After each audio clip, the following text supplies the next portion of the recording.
Boys and girls, I think. Microphone is pointing the wrong way. Hello everybody, how are we doing? Welcome along. It's stream o'clock. This doesn't look like Majorca. It's a bit rubbish, isn't it? How are we doing? Are we all good? It is just me tonight, I'm afraid. We only got back. We landed back in East Midlands Airport at like 11 o'clock last night. I was so tired I couldn't drive us the less than an hour home from there. So we checked into a hotel and didn't actually get home until like lunchtime today. And Anna is very much in recovery mode. Her back is wrecked from 12 hours of travel. And yeah, she's just hanging out with Dave downstairs. So it's just me.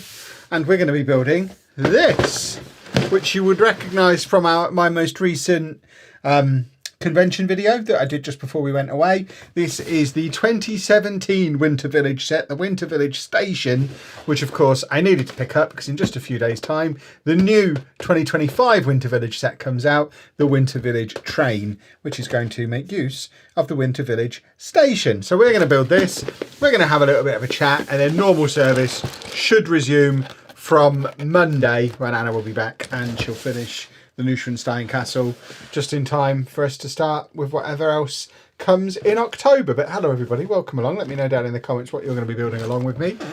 Yes, the box is completely smashed up. This is why we got a deal on this. I am going to be at the Leicester Brick Festival tomorrow. So if we've got any traders in who want to sell me something, this is how you sell me something.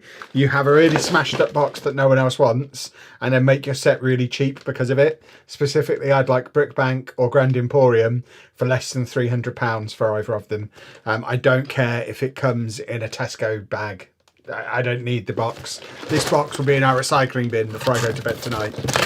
Boxes mean nothing to me. Colin, thank you very much for 17 months on the Wall of Fame. Very much appreciated. As you can see, we have everything still quite stinks. It's definitely damp. It's definitely got wet. It's water damage. It's done that to the box, I think. But everything else looks fine. We have got a few stickers on it. I thought the Winter Village stuff was like the modulars and didn't do stickers. And because it's a slightly older set as well, this is why I had to do this when Anna wasn't here. Because I think we officially only have 2 steps to this. So we have 1, 2, 3, 3 bag 1s, and then 1, 2, 3, 4, 5, 6 bag 2s. That is going to be the mother of all woohoos when we get to bag 2, because we've got to do it 6 woohoos for bag 2. And yeah, this is step 1. So I am going to be very spread out across the table. We also get a little bit of straight track. Straight track is always welcome as well. And it looks like it is a 2-book, few sticker situation. So we've got a few stickers and we've got a book 1. No QR code. It's so old it doesn't have a QR code. So it's pre-QR codes being on the books. But step 1, I guess, is going to be everything but the station.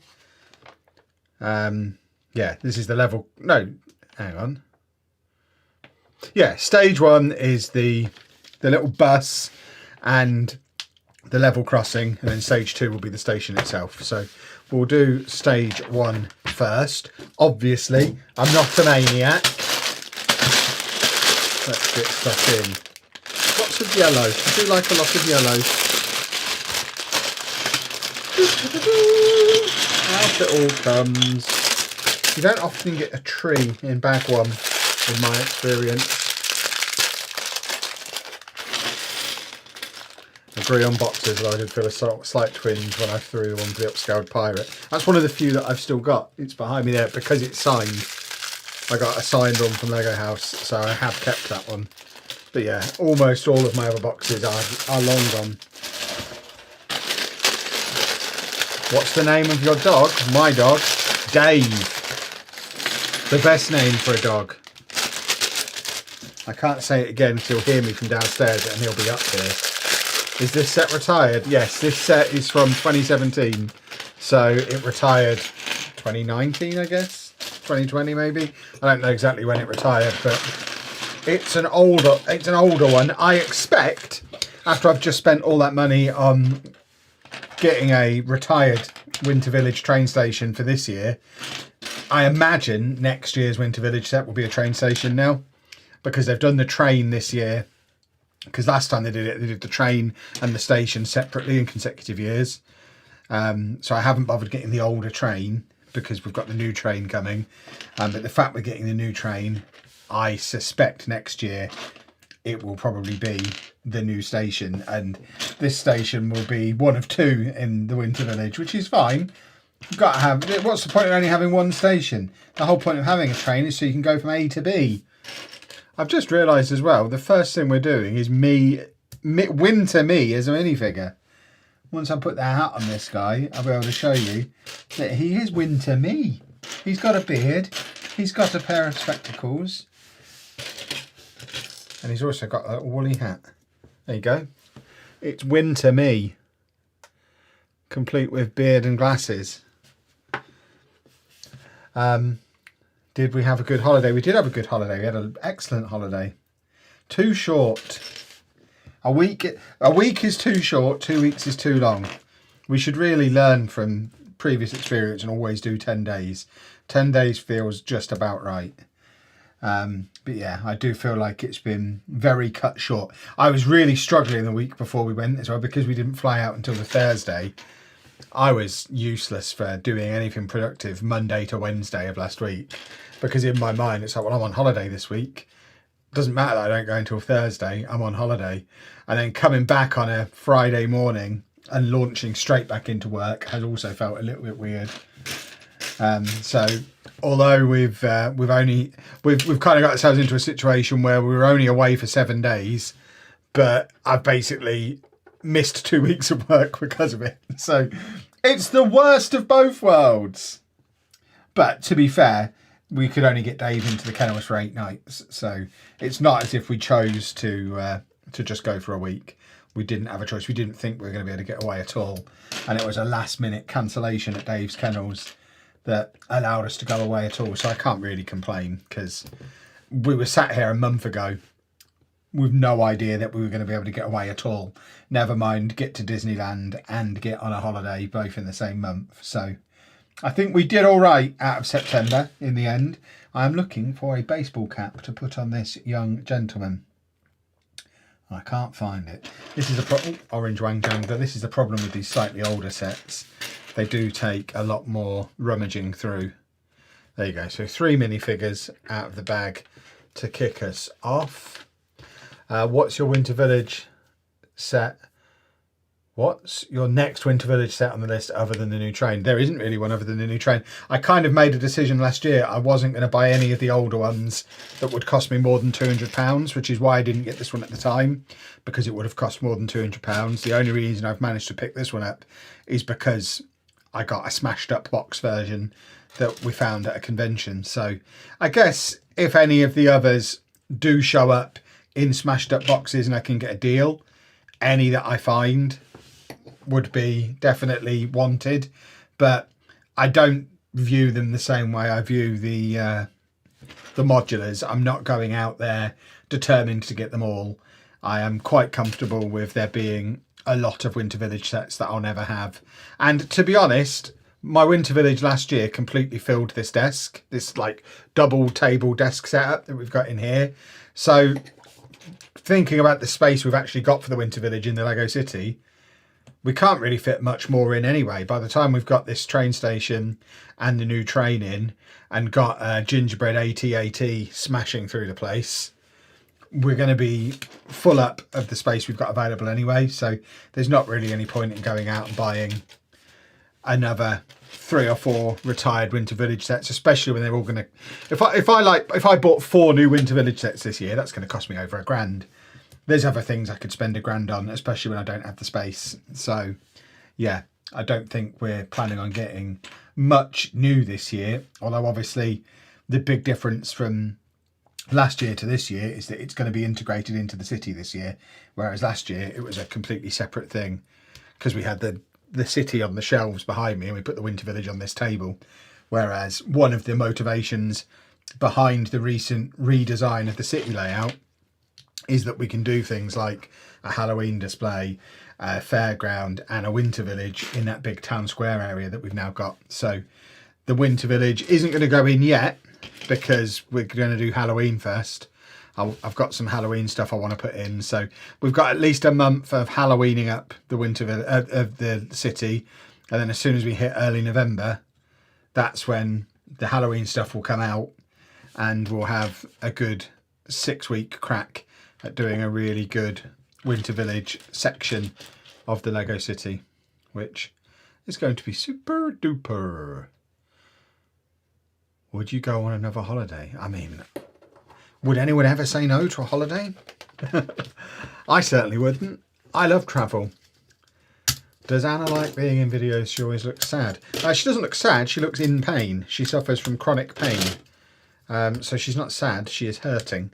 This is the first time I've ever seen in the instructions for a set that comes with the train track telling you to put those bits in the bin. So that's good. We'll put those bits in the bin. I don't necessarily need to mess around with the train track here. Oh, I've just knocked a piece somewhere. Although actually, because we're building a level crossing, I do want the level crossing going because we don't have a level crossing in the city at the moment. The level crossing might stay in permanently if it's not too Christmassy. I've been playing the new FC game. They have Lego advertising boards. Would that be a hint to football sets? I wouldn't have thought so. I haven't got FC 26 yet. I need to get on that really. Obviously it came out while we were away or just as we were going. So yeah, I'm a little bit late to the party this year. Which is probably for the best because it means I won't spend an absolute fortune on packs this year like I normally do.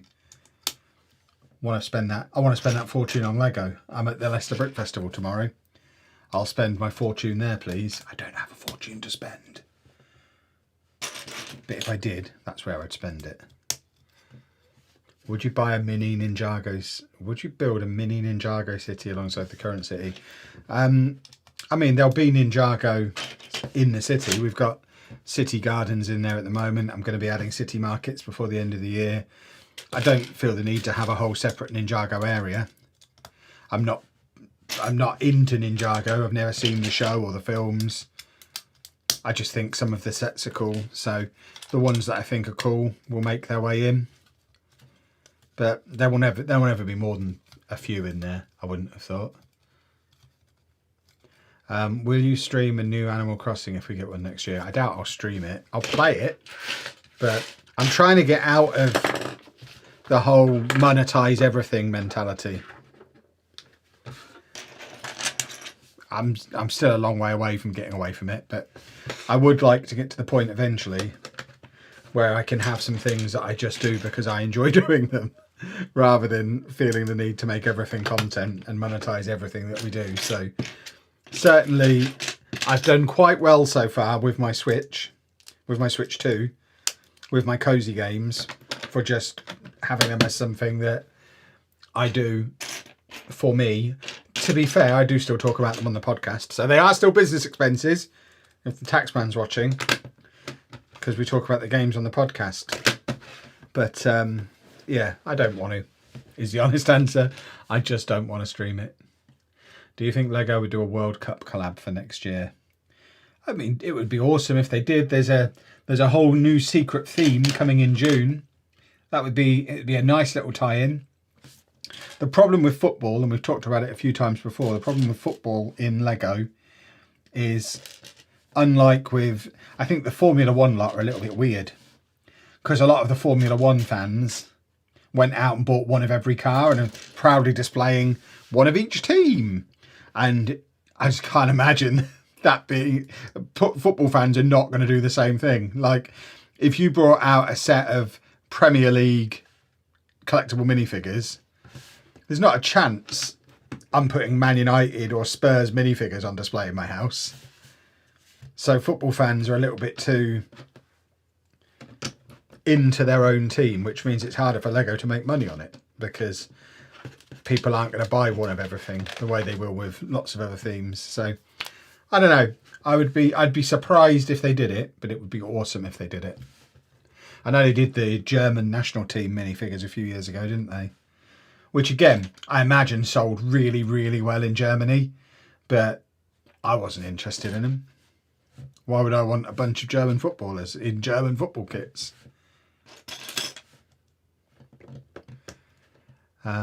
Favourite Switch 2 cozy games. I really enjoyed Guardians of Azma.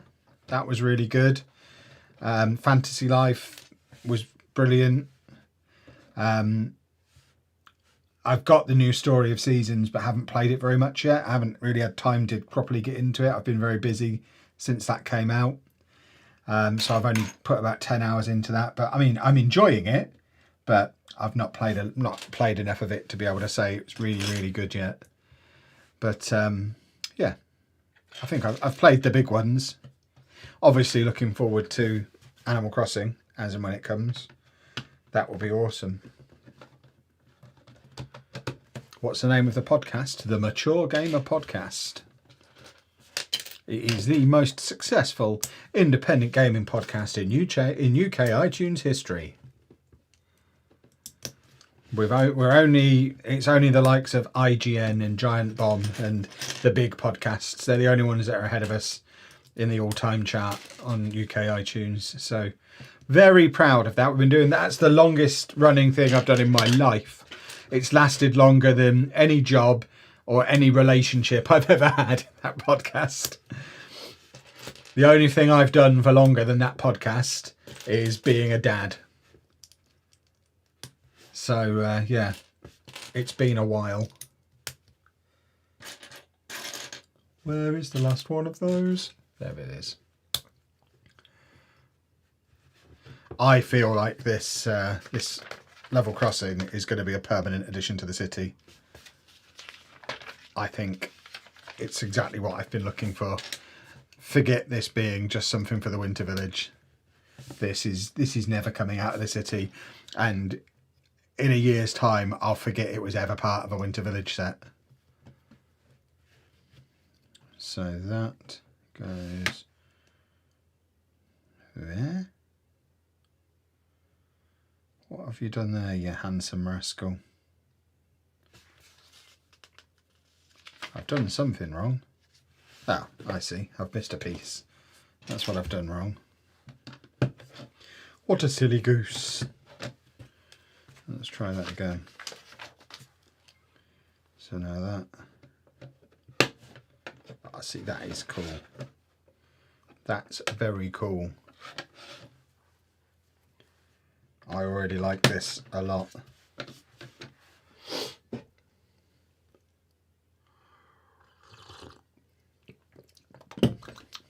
Lovely, lovely, lovely. Advanced warning as well.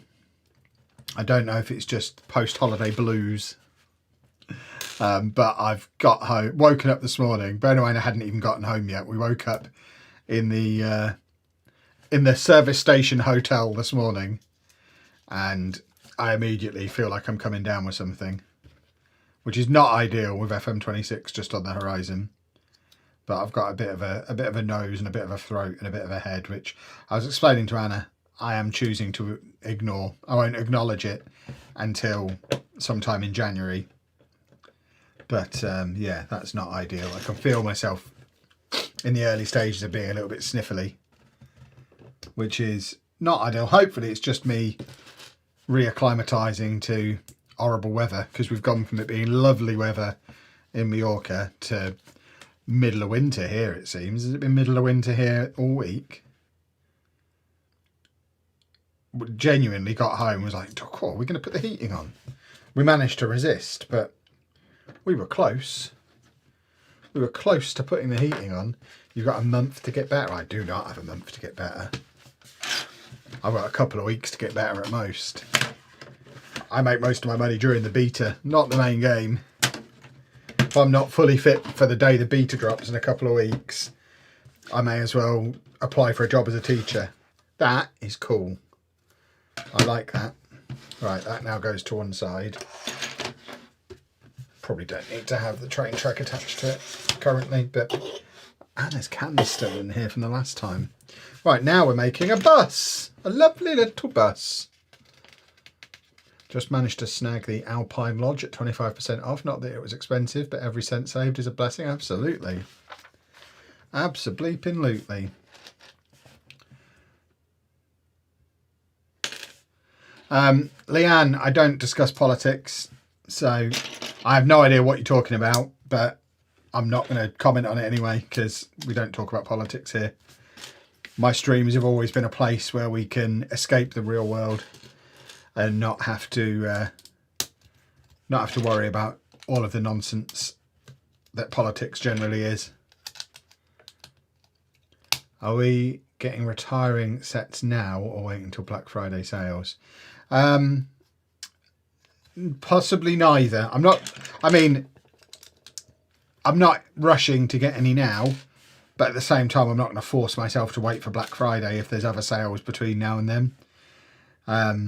I saw somewhere, and I can't remember where I saw it, that there's Amazon Prime Days next month, so before Black Friday. And obviously Amazon Prime Days always include Lego, and they're always countered by Lego with double points events. So if we're getting an Amazon Prime Day in the next few weeks, that means we'll also get double points within the next few weeks, and potentially some discounts on stuff in the next few weeks as well. So if I see, I made a video, didn't I? That came out at some point while we were away. If I see either of the retiring sets that I've got my eye on in stock on a double points event at any point from here on in, I'm taking the plunge, even if I risk getting it earlier than maybe a sale would have been, because I think it's probably pretty much guaranteed that they'll both be discounted for Black Friday, but what's not guaranteed is that they'll both still be in stock, especially if there's a double points event before them. So I think at this point, if we get a double points, a site-wide double points next month, I'll look to get at least one of them then, if not both, just to make sure I get them. Because I thought I had, until I sat down and made that video, I thought there was a much longer list of retiring sets that I wanted than there actually is. With there being just the two, just Ninjago City Markets and the Orient Express, I think we can probably just go and get the two and not have to worry too much about getting them at the lowest possible price. Just get them on a good deal, not necessarily the best deal, and I'll be completely comfortable with that. That's fine.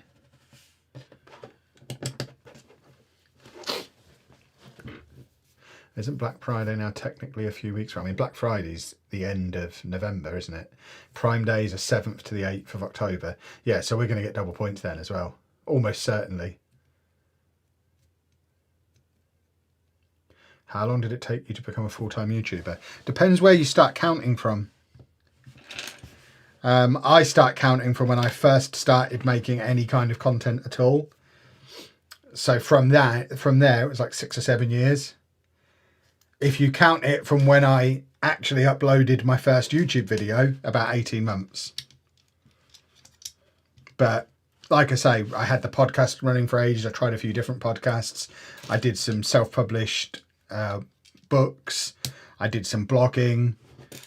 I actually decided fairly early on, and we're talking like 2009, 2010, that there was no future in YouTube and podcasts were going to be the one that wins. So for a good 5 years, having tried a little bit of everything, so I did some early YouTube content and was like, actually, no, I think the future here is in podcasting, so I'm going to go all in on podcasts. And I didn't then upload another YouTube video for like 5 years. So then I came back to YouTube in 2015.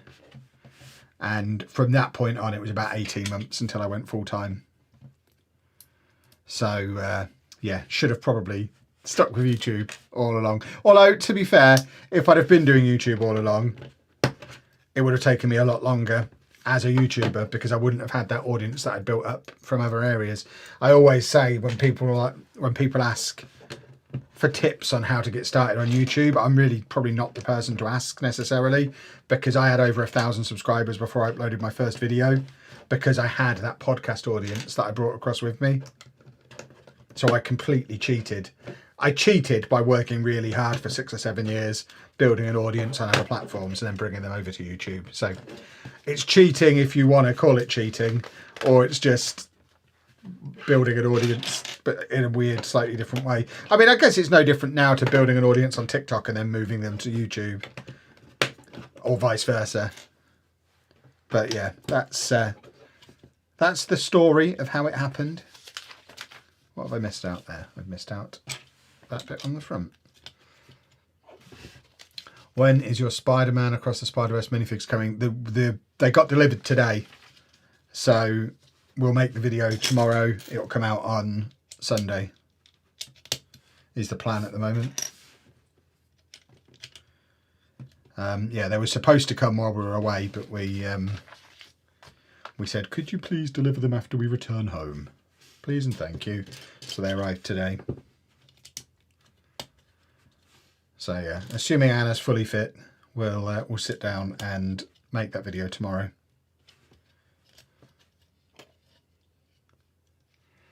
I need a narrator with a UK accent for a short story. I can pay you. I'm not very good at acting.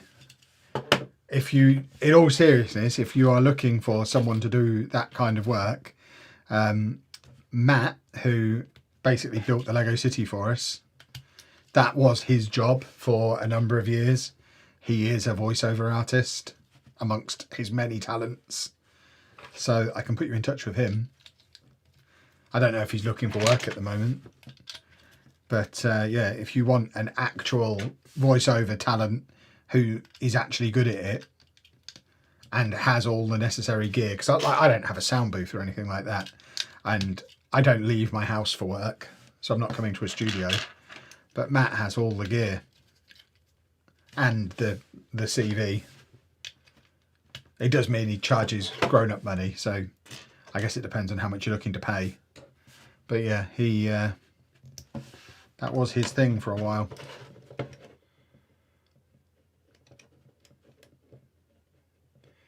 You mean you haven't trained your new neighbours to take in your packages? I've never uttered a word to my new neighbours.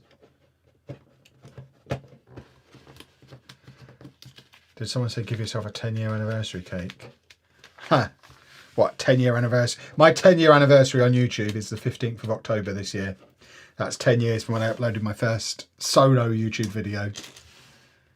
And 10 years on, I still average more than one video a day across the channels.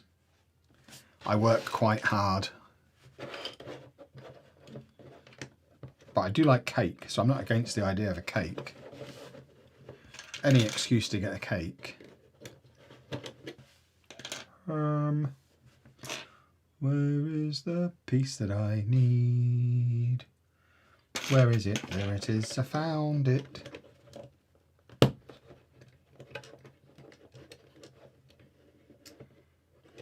You proper pimp out real man Matt on these streams. I mean, I know people. It just so happens that that's Matt's area as well. If you come here asking for someone to do something, and I know someone who can do that thing, I'll recommend them. As I hope he would recommend me if someone said, I really would like some broadcast talent for this show I'm putting together.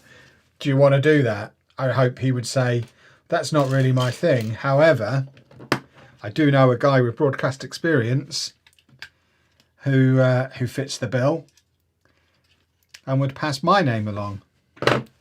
It's how you survive on the internet.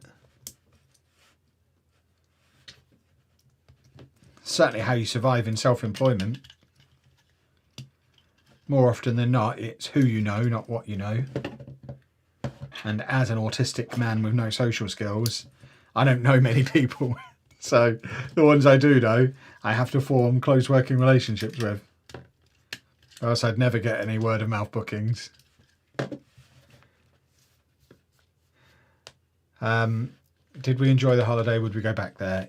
Yes, and I mean, ideally, yes, but realistically, no.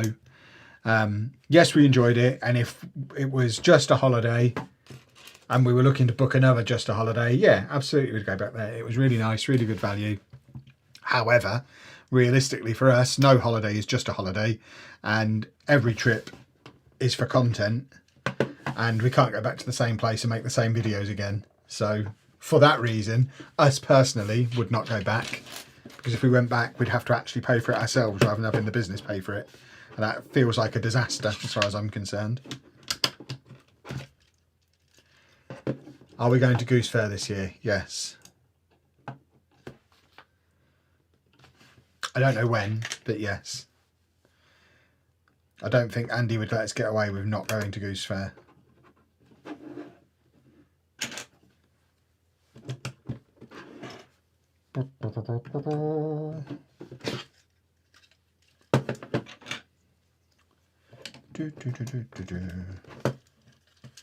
Lovely. And if you're not familiar with Goose Fair, boys and girls, I refer you to some of the videos on the vlog channel where we have been in the past. It is a very large fair that, as part of its festivities, there is a large goose. I'm sure there's more to it than that, but it's a large fair with a large goose. Should be enough information for you to think, okay, that sounds awesome. And it does. It is a good time.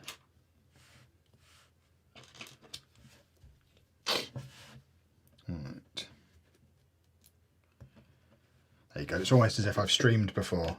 Immediately someone asking what Goose Fair is. I'm a professional. I knew you were going to ask that. That's why I had my answer ready. What have I done here? Okay.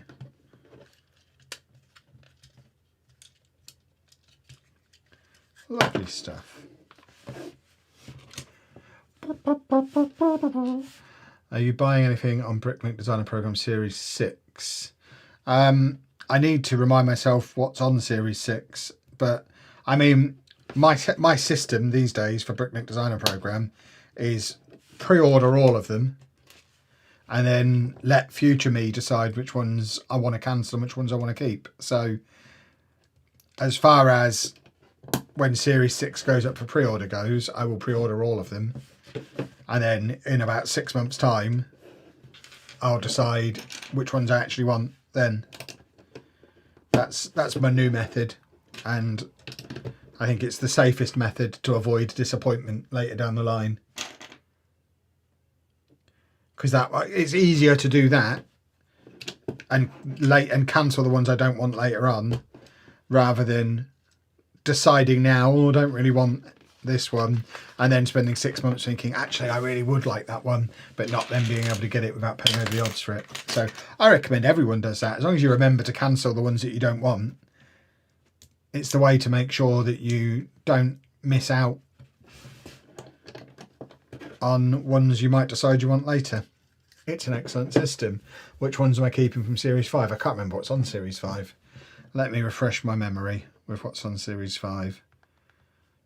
So BrickLink, what year was I born? All right. I don't want to tell the internet what year I was born. 1998. So this isn't even the, I've gone to the wrong part of BrickLink anyway. So I want Series 5, which is, I think, November shipping on Series 5. So I am going to have to cancel some of these soon. So looking at that, I definitely want Thieves of Tortuga. However, where would I put it? That's where my pirate stuff goes. I'll find a way to fit it in because it looks cool and it's got a shark. So I guess we have to get it.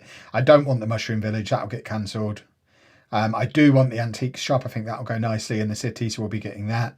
I didn't order Adventures in Transylvania because I wanted to stop myself from being able to change my mind later, so I'm definitely not getting that. I think it looks amazing. I have nowhere to put it, so past Kev has protected me from making a decision on that one. I remember consciously, deliberately not pre-ordering it, and I definitely want the popcorn wagon. I think I ordered 2 popcorn wagons actually at the time.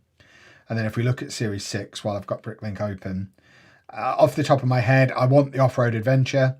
I want the Arc Factory. I'm not that bothered about the Gold Mine Expedition. I like the Outlaw Forest Den, but it's not the end of the world if I don't get it. I've got a lot of castles. I don't need more castles, but I will buy it because it's cool. And I'm not that bothered about the Sequoia Tree Trail. In fact, at 240 quid, I don't want that. It's just 240 quid worth of long brown Lego. It's a pretty weak series, actually, I think.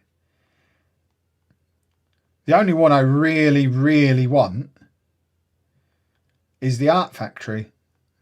The others, I wouldn't be at all bothered if I didn't get. The Off-Road Adventure's cool. It will fit nicely in the green area of the city. The other three, not really that bothered at all.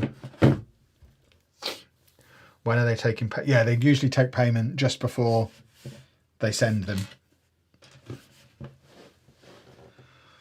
All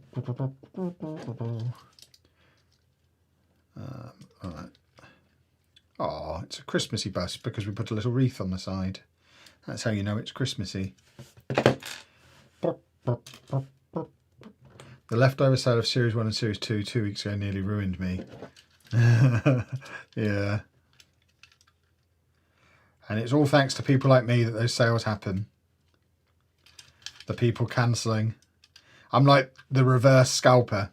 The scalpers are there trying to buy everything up and then sell it on at a profit, whereas I'm pre-ordering everything and then cancelling it so people can buy it at retail price later because they have spares left over. You're welcome, world. I'm doing my bit for the world. Just curious, if you get the Art Factory, would I put it in a city? That's the only reason I'd get it. Yeah, I think it would look cool in the city. Basically, if something is a building, it's for the city, as far as I'm concerned. So yes, I would like it, and I would like to put it in a city. In my little New York City area that's forever growing. Can't get my words out. I'm out of practice with streaming. I can't remember how it works. This is a nice little bus. A lovely little bus. And now I can't find... There it is. Been loving the essay videos lately. Awesome. I think they're the kind of videos that views-wise, they don't perform very well at the time, but will probably pick up views over time. And, I mean, I think it's fairly obvious to anyone who was paying attention, the reason they happened was because we were going to be away, and I couldn't do anything that was time sensitive. So I just did a batch of them. And I did them all in one afternoon. And some of them are pretty short. But, yeah, we just wanted to keep the channel rolling over while I was away. And it's something that I think it's the logical way to keep the channel busy when we're travelling, and we would like to travel more next year. Obviously this last 12 months has been a tricky one because we've earned less money than usual because of Football Manager getting cancelled, and then we spent way more than usual because of getting the city and this channel off the ground. But I'd like to think, looking ahead to 2026, we'll be making more money again and spending less money because we don't need to buy anywhere near as much Lego next year, because the bulk of the setup cost for the city is done.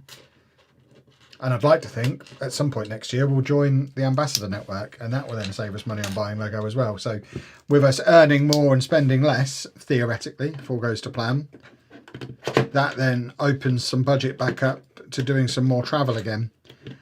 Maybe doing some more of the city break stuff that we were doing on the vlog channel a few years ago when we went to like Rome and Geneva and Barcelona, Turin. Just some cool travel content, which is something I've always wanted to properly establish myself in. I've never really managed it, but I will always try, because it doesn't really matter if it makes a profit as long as it's not making a loss, because it's fun to do. I like travelling, it's awesome. And we've already got some big trips planned for next year. Like we're planning on going to Brickworld Chicago in June, which will obviously double up as content for this channel, but also a trip to the US, which we've not done. But we're now also planning a trip to Florida for earlier in the year with Pabby off of the podcast. We went to Disneyland Paris together a few years ago, or last year I think it was. And now we've decided as a group we want to go and do Florida. So that's going to be happening hopefully in the early part of next year. So there's potentially 2 trips to America in the first half of next year, which will be some fun content. And obviously they're all things, getting back to the original comment, They're all things that will need to have content stacked up on this channel while we're away, because we've kind of established we do daily content on both channels at this point.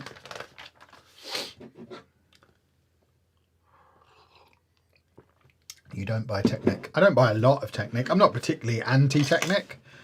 I just don't enjoy it as much as normal Lego. And it doesn't really fit in the city, so I have less justification for buying it. But I'm not. If there was some good Technic sets that aren't too big to display. Like, I've got some of the construction vehicles that are cool. I'm never going to buy big cars or anything like that because I just don't really like cars. I get the Speed Champions because they're cheap and fun to build on stream and look cool on the wall behind me. But like we've said a few times on these streams, I couldn't tell you what any of those cars are called now. I'm not into cars at all.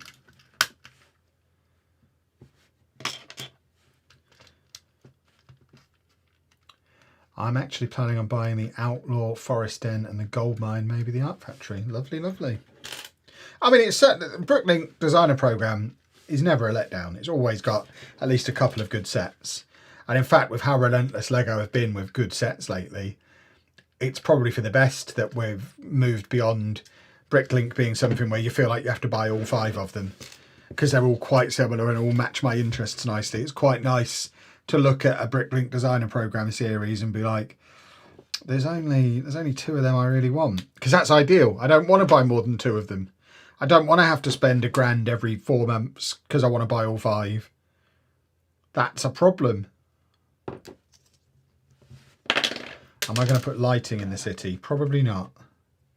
And if you want to know why, there are some videos on the channel where we've experimented with lighting, and I did not have a nice time. I did not enjoy the process at all. And yeah. Lighting is expensive, it's time consuming, and as far as I'm concerned, it's not very fun. So it's probably not for me. He's the bus driver apparently. Let's stick him in to drive the bus. Down you go, Mr. Bus Driver.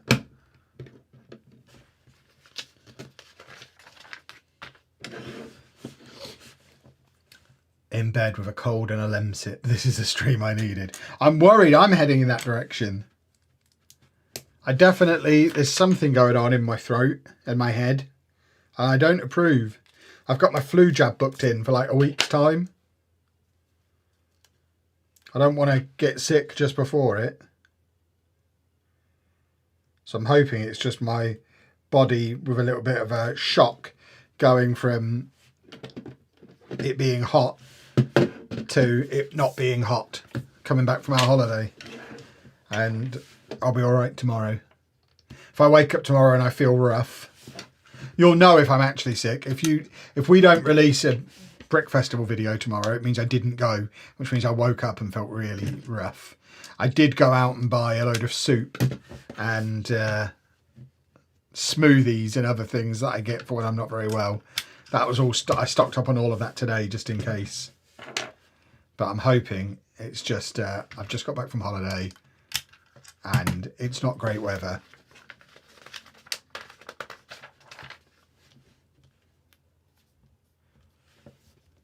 Lighting kits backfired when the Home Alone house fell apart on me because of the lighting kit. I mean, it was before that even.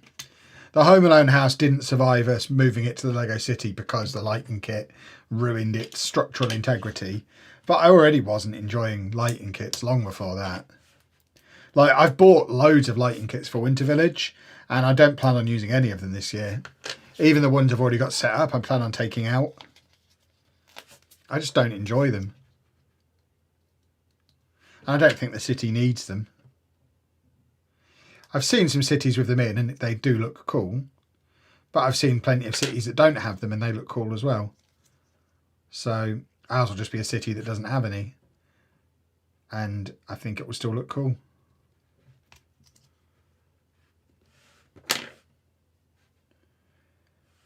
Right. I have the soup maker on overdrive. I don't have a soup maker. Should I own a soup maker?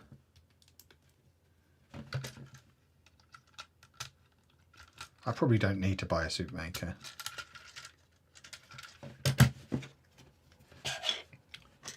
Would you sell the light kits you bought and not used? I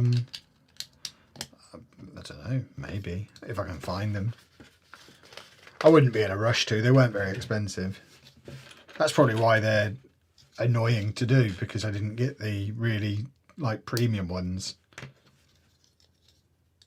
Maybe it'd be different if I tried some of the like Light My Bricks really premium stuff. The problem then is it is so expensive. Like I bought those kits for Avengers Tower and Daily Bugle, spent like £300 on those 2 light kits and something else to connect them together. They're just still in the box down there. I've never even attempted them. So I should probably sell them because they're expensive. But I just don't want to do it. I just don't really see the appeal of the lights. Maybe my opinion will change one day.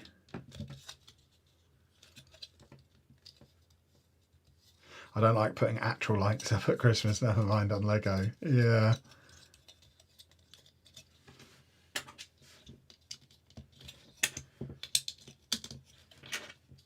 It's just not a priority for me at the moment. Will that change one day? Who knows?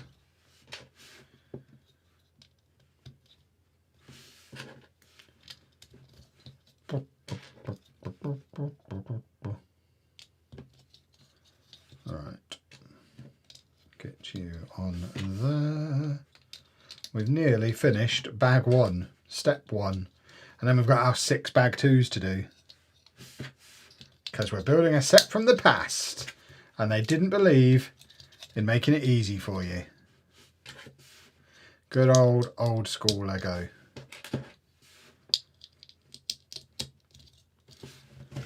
That goes on top there. No, I put that one wrong. Ah!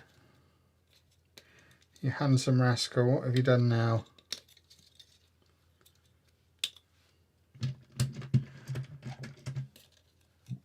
What Lego would you collect if you weren't a content creator? Probably the same stuff we collect now, just a lot less of it. I can't think of any sets that I've bought specifically for content that I wouldn't have bought otherwise. Is that true? That might not be true. I probably wouldn't have as many Creator 3-in-1 sets because as much as I like them, they don't really fit with the rest of the collection. So there's probably less stuff that I would get, but looking around, I mean, everything we've got in here is cool. There would just be less of it, because obviously we wouldn't be able to afford it. But yeah, I don't think there's any theme that we get only because of content. Like, I doubt we'd own any Fortnite. I can see the Fortnite Battle Bus back there. I've only got that because we were sent it by Fortnite. I don't think I'd have bought that.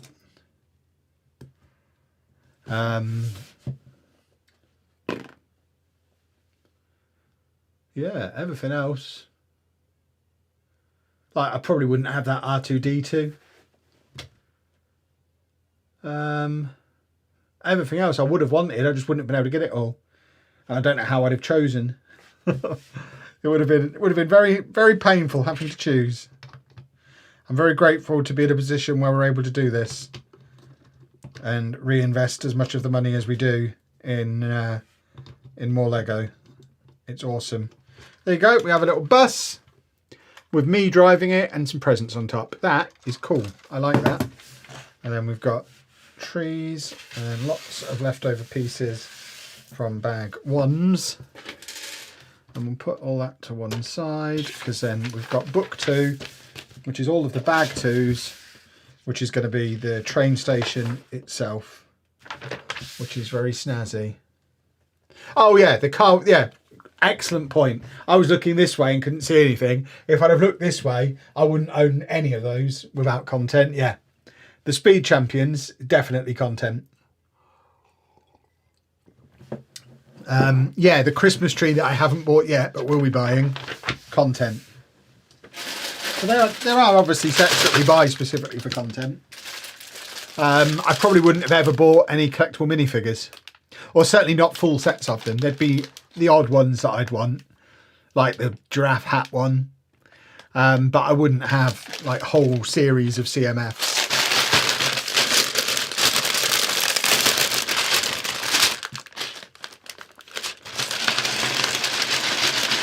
Here we go.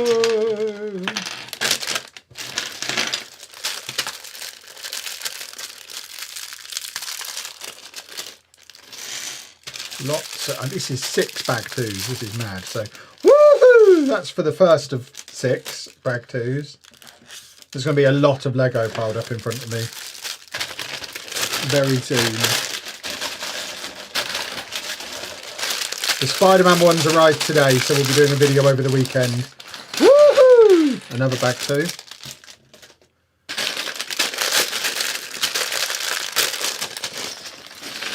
Woohoo! 3. Oh yeah, the advent calendars. Yeah, advent calendars is a great shout. Woohoo! Retired modulars I definitely would have wanted, but I wouldn't have the city if it wasn't for content, so I wouldn't have had anywhere. I'd have got a few, but I wouldn't have anywhere near as many, because I'd have only had enough. If it wasn't for content, we would have only been able to have enough Lego to put on these shelves in this room. So there would have been some modulars, but not as many as we've got. And like a lot of what we've got, there would have been a lot less of as well. So we wouldn't have the city, we wouldn't have the storage unit. Woohoo! So yeah, it would be the similar stuff, but just less of it. And finally, number 6. Woohoo! That is quite the pile of Lego. Boys and girls. Quite the pile. And now, abracadabra, we turn this into a train station. But first, minifigures. What got me into Lego? I always loved Lego as a kid. I had a lot of Lego as a kid. And then I became an adult and didn't have any Lego anymore because I didn't have the time or the space or the money for it, because my house was full of children. And there were a number of times where I tried to get my kids into it and never succeeded. So there were a few attempts to make it a thing over the last 20 years, all failed.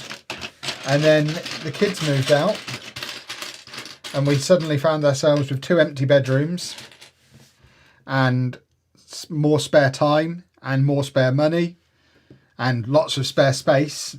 Those were the days when we had spare space.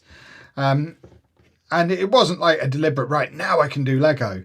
Anna then got a Lego set and she spent some Christmas money on a Lego set. I don't remember what the set was, but I remember walking in on her building it and it was like a light bulb went off in my head of, you're building Lego in this house. I could build Lego in this house. And by the end of that day, I'd bought the Mario Piranha plant. By the next day, I'd bought the Giraffe Creator 3-in-1 set and ordered Avengers Tower and a Disney Castle for Anna off of the Lego website. By the end of the week, I was setting up a Lego room. By the end of the month, I was setting up a second Lego room for me to put a Lego City in.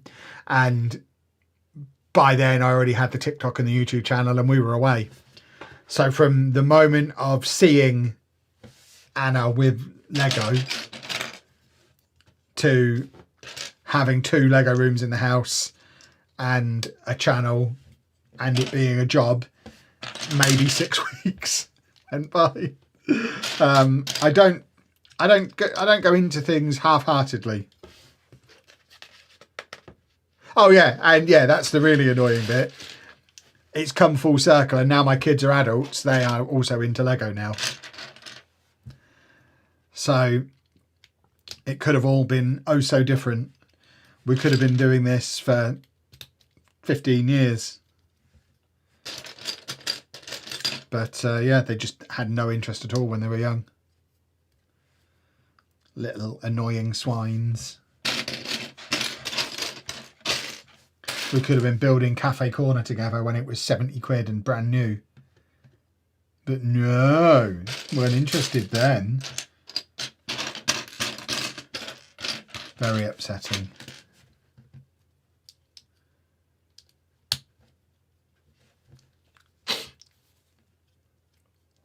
I want to get into Lego. Where do I start? Is there any sets to start with?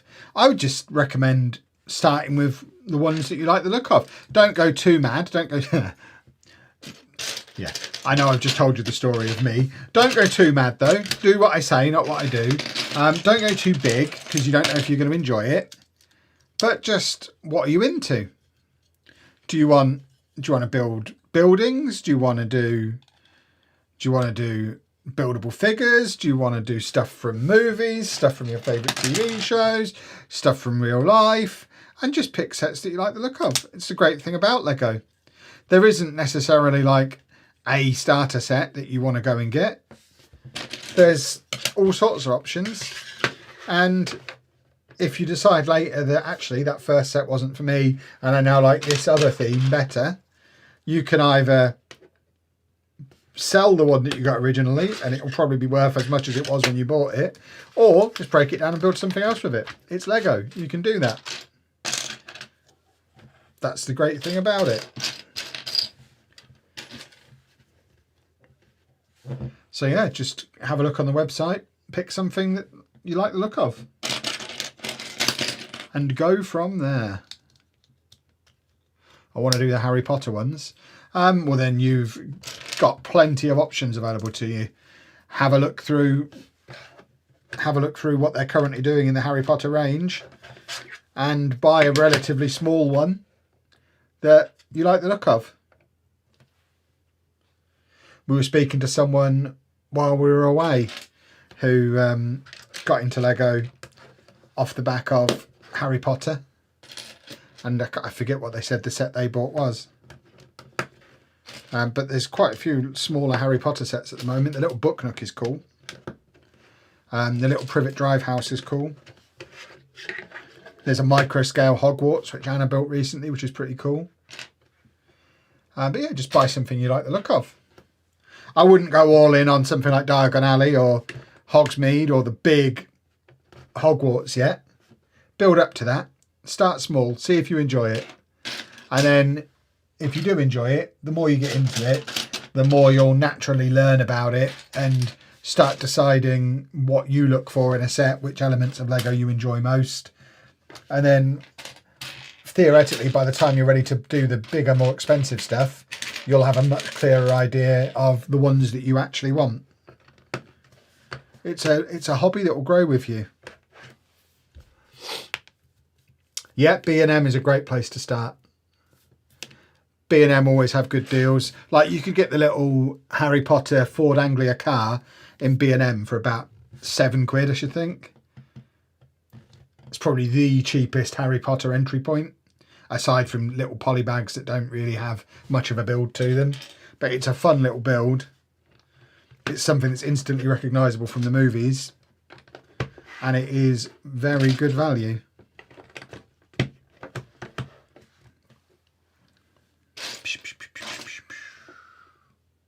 So much Lego in front of me. Goodness me. I sometimes forget. Like obviously when I was a kid, yes, sets were smaller. We didn't get sets with thousands of pieces in, or I didn't. I assume they didn't exist. I don't remember even seeing them. But the sets we did get, you would just spread them all out over your bedroom floor like this. There was no numbered bags. We've been spoilt by how Lego has changed over the years. And I now very much prefer having my nice numbered bags and small manageable steps, even though I grew up in old school Lego. I need sorting tubs, I know.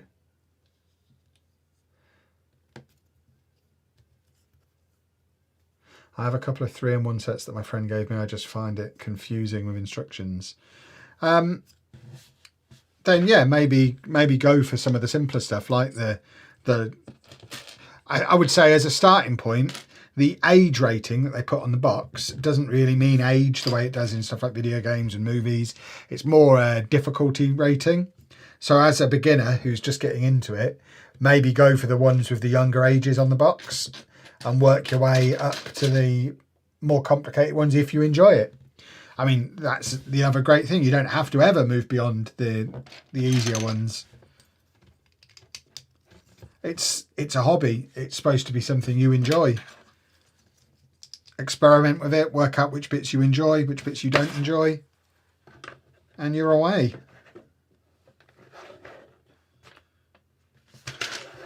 This train station seems like it's got a significant footprint, which is good. I like a significant footprint. Why can't I find the enormous piece that I'm looking for?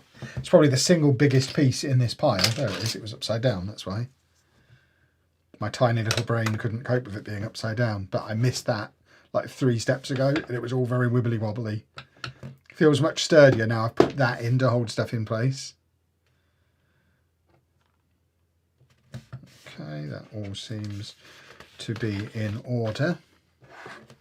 Ah, knocked over a lamppost. Do retiring sets usually sell out before December or only the popular ones? It really depends. And it's very difficult to know, apart from, I mean, you get the odd example where it's pretty obvious what's going to happen. Like last year, the AT-AT sold out well before the end of the year. They put it on a big sale on Black Friday. It was basically out of stock on the Lego website from 5 past midnight on Black Friday and never came back. And I think most people probably saw that coming. It had been available for a long time. It was the last chance to buy it at a decent price. It was on discount. So not only was it the last chance to buy it on a good price, it was a really good price as well.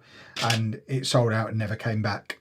And in the UK, the only other one I remember disappearing and selling out early was the Creative 3-in-1 Castle, which was a set that I wanted to buy a few more of because they're good for combining into bigger castles. I only managed to get one, and that never came back in.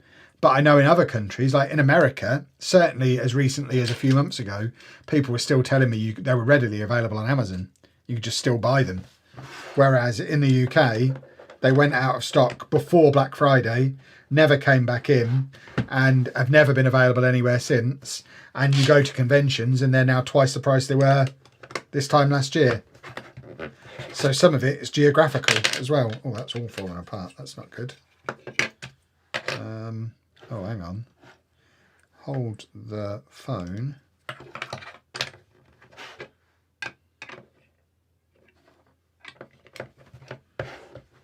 Can't pick this up and move it around, it seems.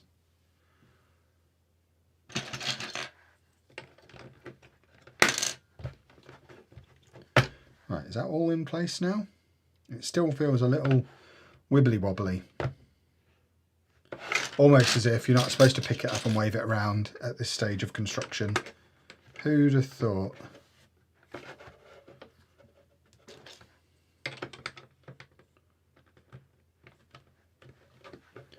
Where's that corner piece?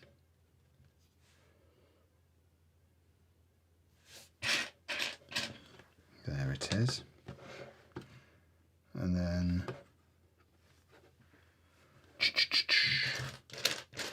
there's motion at my front door. That feels like something that Anna can deal with.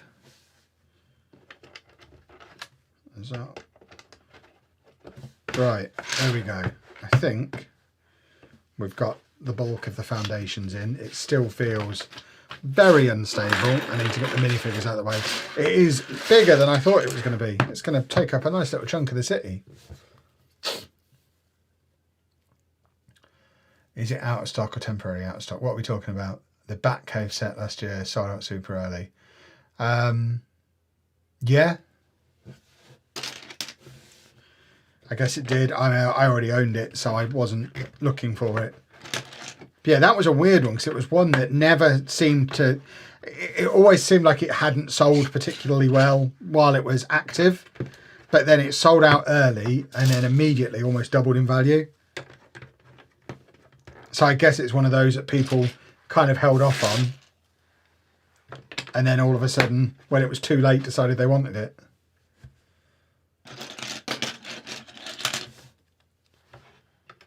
Hogwarts Icons is out of stock already. What, is that the big Hogwarts? Yeah, I mean, that could conceivably not go back in. I imagine that sold out when it was on double points for Back to Hogwarts Day.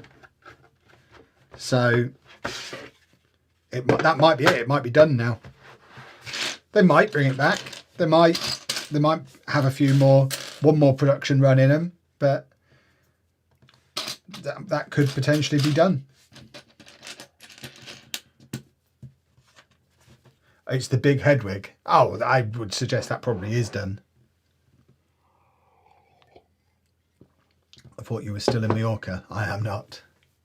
We got home this morning. Enjoying the stream, building along with the Arctic Explorer Train City set. Have to admit, it feels like a set you'd love. It is a set that I would love, but I don't need another big train. Especially when I'm getting the Winter Village one next week. I don't need 2 snowy, wintry train sets. That being said, I do need all the powered up stuff. So there is an argument to buy another. I will probably buy whatever the cheapest Lego City powered up train set I can get is before Christmas, just to take all the powered up kit out and use for the Winter Village one. Because it's probably cheaper to do that and then have the train there either for spares or for, I could sell it without the powered up thing, because obviously with the trains people often like to buy a second one so you can have a train on each end. And yeah, I don't know, I'm not sure what I'll do. I might end up picking it up at some point. It is cool, but I'm trying to behave myself, knowing full well I'm going to a Lego convention tomorrow,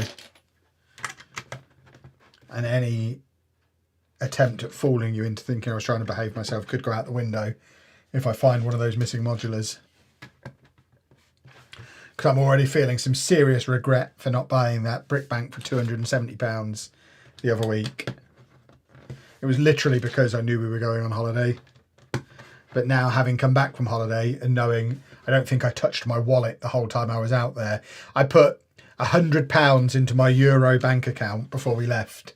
And literally the only time we left the resort where it was all inclusive, we never had to buy a single thing in the resort. It was all covered on the all inclusive. I nipped out to the local spa shop a couple of times to buy a bottle of water to stick in the fridge, so Anna always had something on hand to take her medication with, a Toblerone, a couple of big bags of Spanish crisps, and we got a swimming noodle thing each, which I think were €3 each.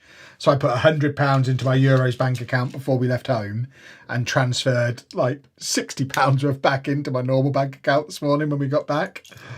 So we spent way less money being abroad than we would have spent at home. Because obviously no Amazon orders while we're away. So if I'd have known we were going to spend so little on holiday, I would have bought BrickLink. So yeah, if that same BrickLink is sat there tomorrow, you can be sure it's coming home with me. It won't be.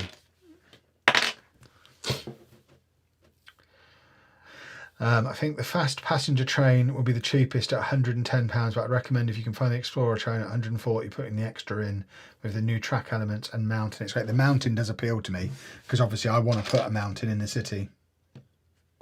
So it would potentially give me a head start on that for Castle Hill. So yeah, I'll have a close look at it and decide what my plan is. I imagine, it's been out a little while now, I imagine as we hit discount season over the next week or two, there will be deals to be had on stuff like that. So might take the plunge. Just curious, out of all the new Christmas sets coming, which one is my favourite? It's difficult to say without having built any of them yet. Just purely on looks alone, the upscaled Santa minifigure looks great. I like an upscaled minifigure. I think the gingerbread 8080 is really cool.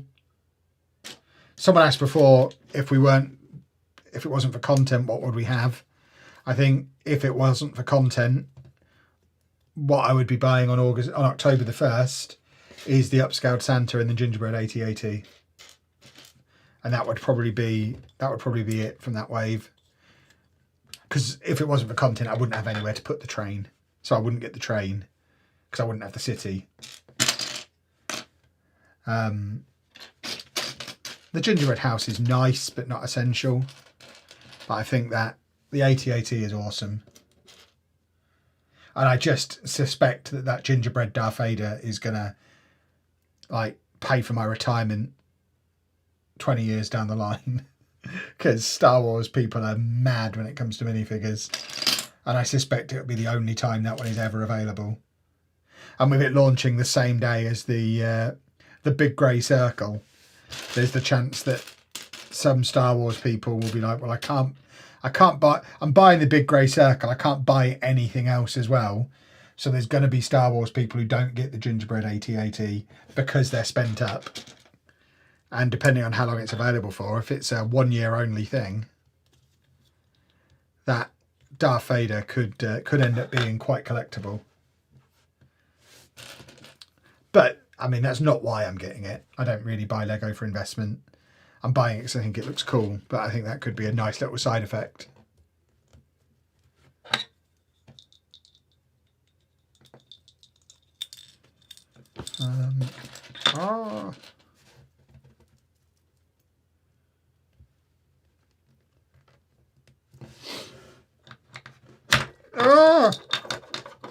It's all falling apart.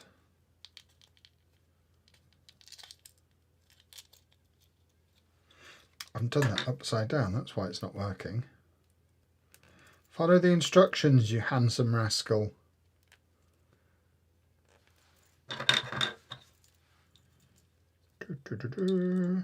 There we go. Now, believe it or not, works absolutely fine. And we've got a little chain fence thing. Oh, it's a little ramp. Okay, that's cool. Always appreciate some disabled access, which presumably is what that is. A little ramp rather than a staircase, always good. Am I getting Gizmo? I'm not bothered. I mean, it's one of those sets probably eventually, but there's too much else going on at the moment. So no. But I know Anna will want it, so I imagine it will still enter our house. And I suspect of all the sets coming out, either that or the Game Boy will be the one that appears in Costco on launch day at a big discount. And as it is now my tradition to go straight from the Lego store to Costco, if I see it in Costco for like 45 quid, then I probably will get it then. Yeah, I will be getting the Game Boy. Yeah, the Game Boy is a non-negotiable essential. If I could only buy one Lego set this month, it would be the Game Boy.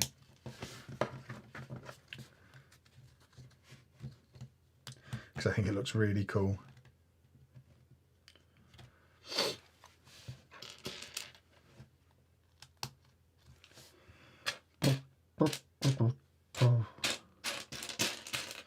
Oh, I'm looking for little 1x1 pieces in this massive pile of Lego.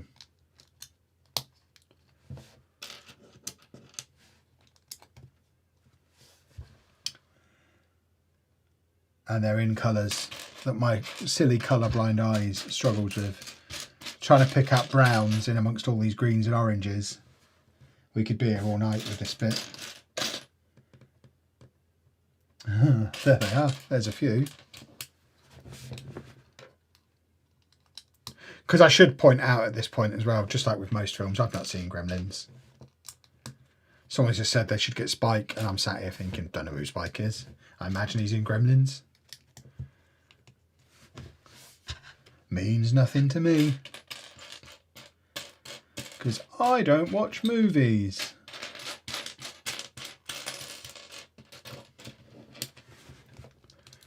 If you go back in time and choose any set to build for the first time, what set would it be? What, a set I've already built to go back and build again, as if I hadn't built it previously.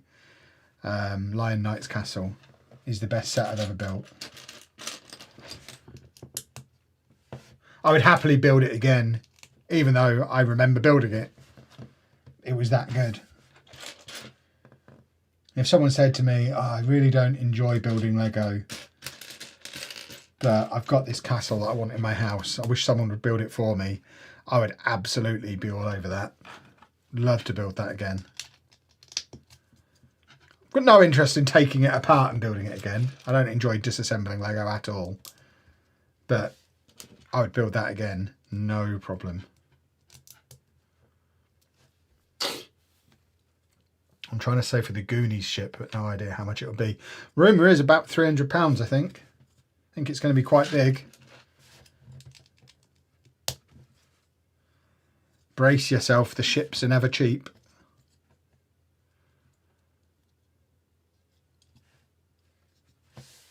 And yeah, believe it or not seen Goonies either. So that's another one I get to pass on. Having no culture certainly is an advantage at times with Lego. It does save me money in situations where otherwise I would be paying a fortune. That's quite clever, the way that's been done.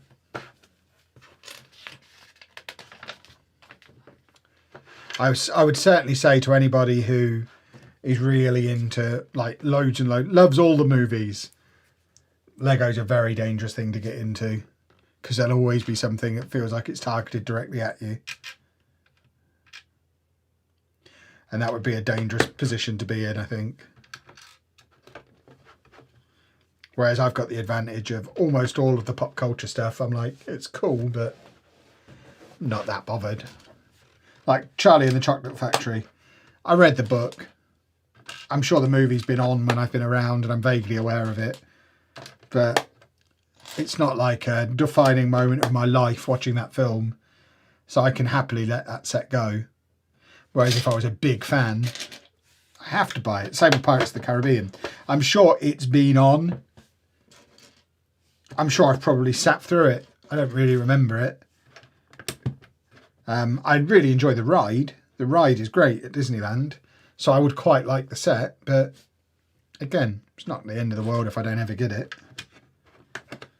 Whereas the stuff that I am into, like Batman, I obviously have to buy them. And I'm glad there's relatively few of those kind of sets that exist. Things that I have to buy.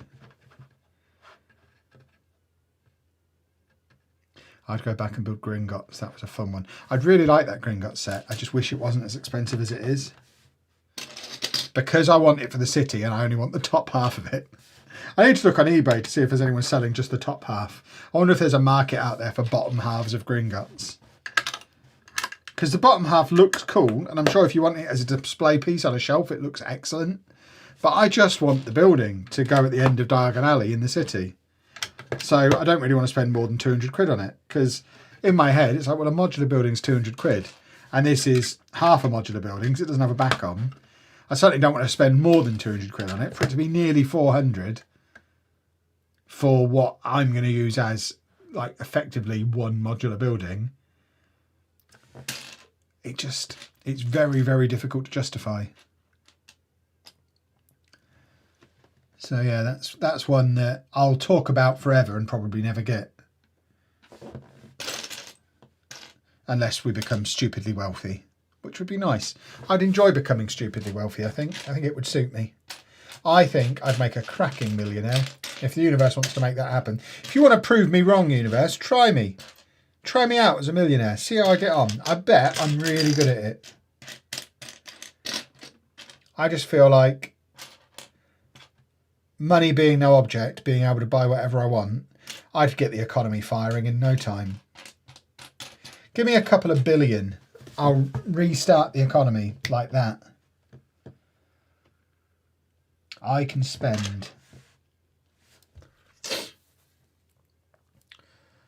Had to buy New Camp because I went there. Yeah, exactly. And New Camp was a great build, to be fair.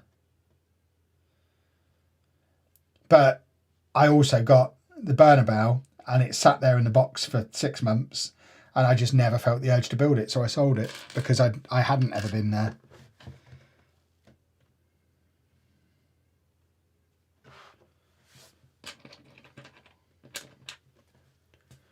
What if the big expensive Pokemon set comes through? Oh, it almost certainly is. I made a TikTok about it earlier. I'm going to be spending £1,000 nearly on Pokemon sets in February because I'm going to get them all. I mean, it's literally the tagline. I don't really have a choice, do I? So there's like a 600, what will effectively be a £600 3-pack of the original 3 starters. And then there's the Pikachu and Pokeball one, which is another 200. And then there's an Eevee, which is going to be like 70. So I'm going to end up with 5 Pokemon and a Pokeball, which is going to cost me the best part of £1,000. And I'll love them. But I'm so glad that it looks like they're going down the route of the Mario. So people on Reddit are disappointed by it.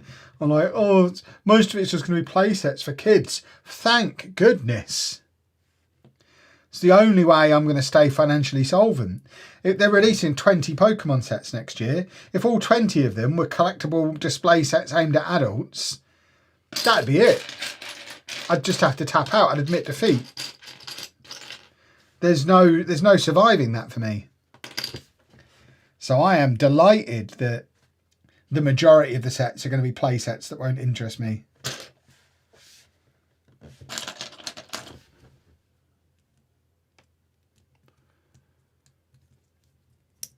What's the best bargain you've got? Can you call it a bargain when it was 300 quid? But we got the Colosseum at Bricktastic last year, £300, when it was regularly selling on eBay by that point for 900. So yeah, it's difficult to call it a bargain when it's, I think that was more than it originally retailed for, or roughly equivalent to. But it certainly felt like a bargain because of how much less than its standard price it was by that point. Which buildable Pokemon would be my grail? Girafarig. They'll never make it. There's not a chance they'll ever make a Girafarig. I've never found a Girafarig plush in the wild. Someone sent me one that they bought in Japan at one of the Pokemon centres in Japan because they knew I'd been looking for one for years. So I do own one. But yeah, they're never going to make a Lego Girafarig. So I think I'm safe.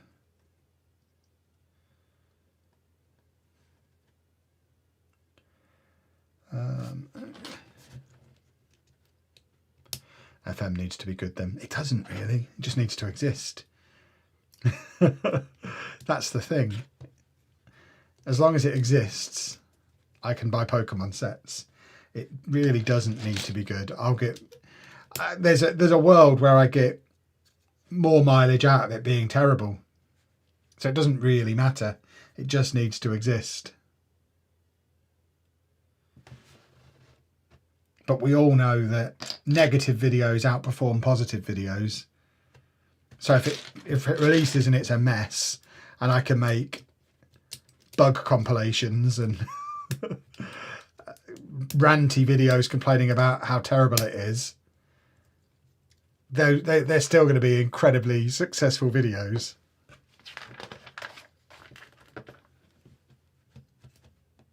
Oh yeah, you need it to be good, Topher. Because I won't still be playing it in March if it's rubbish. But, yeah, I don't particularly need it to be good. I just need it to happen. Obviously, for the future, it would be nice if it's good. I don't know that the franchise would survive it not being good. So for the future of FM as a thing, it needs to be good. I obviously want it to be good. But the world has changed for me personally in the last year. This channel quite significantly outperforms that channel at this point. To the point where we could probably sustain ourselves just from Block Party at this point.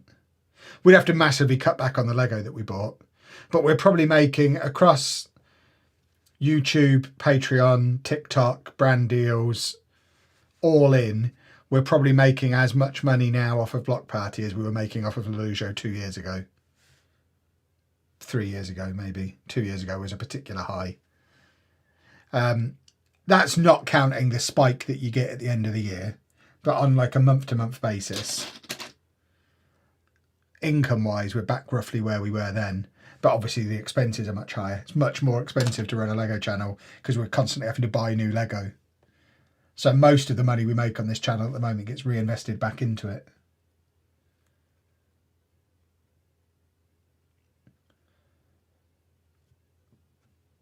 But yeah, Football Manager. It'd be nice if it's good. It's no longer the end of the world if it's not. They've made that happen to themselves by missing a year. We've all had to find other ways to sustain ourselves.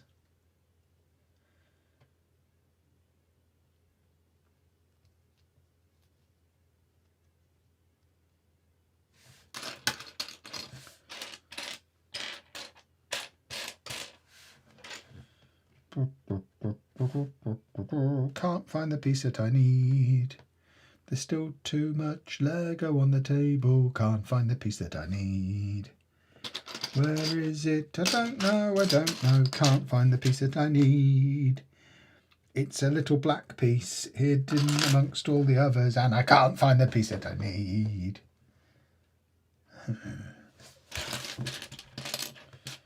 Where are you, you turtle? You got to be here somewhere.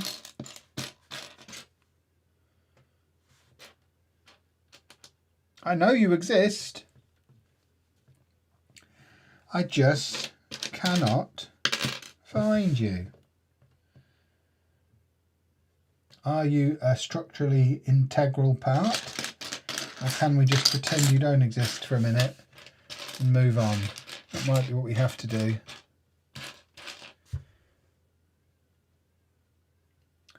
Huh. Well then. Well then. Oh, there it is.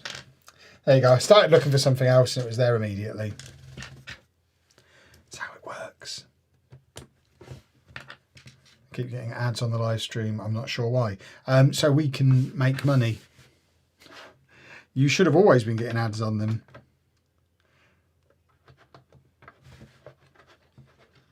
Yeah, I'm afraid I'm not in a position to do the streams out of the kindness of our hearts. We have to make money on them to pay for the Lego. Where is... Why can't I find anything? I'm losing my mind. It doesn't feel very sturdy still. I think it will become sturdier as it gets bigger. But we're starting to get walls on now and the base doesn't feel hugely solid. I'm going to be interested how much oomph it feels like it's got when it's done.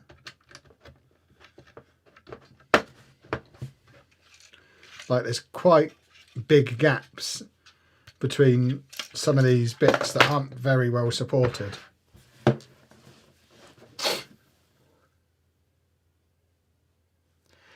They cancelled Football Manager. If it hadn't been Lego, what else could I have diverted into?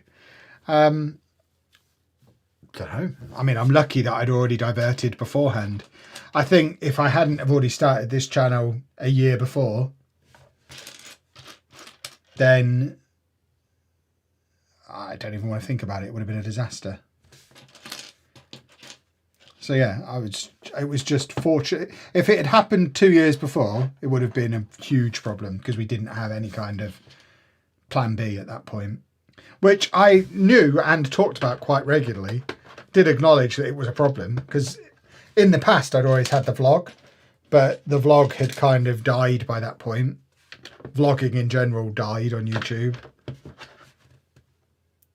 I don't think there's many, certainly not that I'm aware of. I don't think there's many channels now that are hugely successful that are primarily vlogs. I think vlogging as an art form, certainly in long form content, is pretty much over.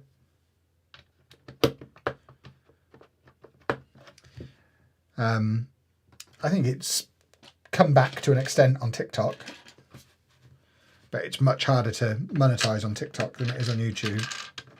So yeah, I don't know what we did. Thankfully, never had to worry about it. And hopefully we'll never be that exposed again as we were for that brief period where we were very, very reliant on just Football Manager. It had always been one of my big fears as a creator, leaving myself too reliant on a third party doing their job for me to be able to do mine. And luckily it was a healthy fear to have, because when it came true, I'd already protected myself against it to a point.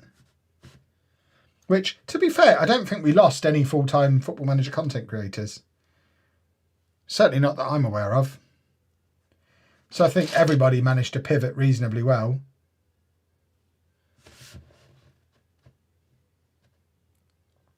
I don't think we could do another year of pivoting.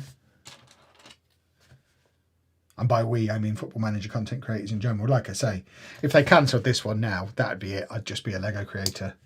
And then I'd be looking for a plan B to go alongside Lego. Not that I expect Lego to ever go anywhere, but you never know. They've been close in the past. I think you would have innovated with FM24 if there was no block party. I definitely wouldn't have done. I've attempted innovating, as you put it, like the Empire save that I'm doing at the moment. I just really don't like it. I'm not having fun with it at all. I don't want to do it. I'll try and finish it. I might not. It's just not fun.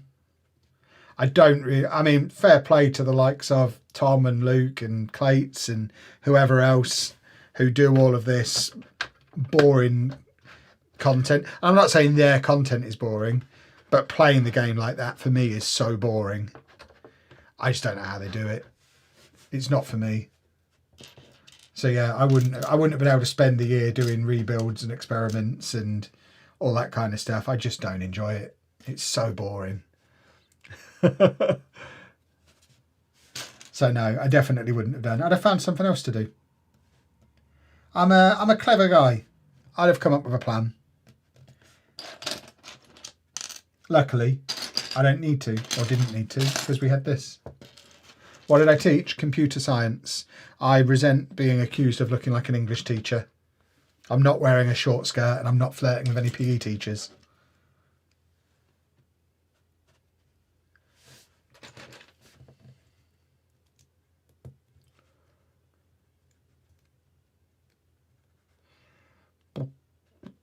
It's held together with minimal studs and gumption. Lovely.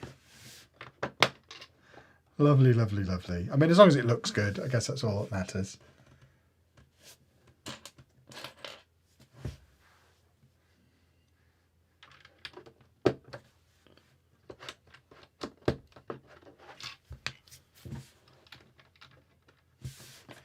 Where does that other bit go?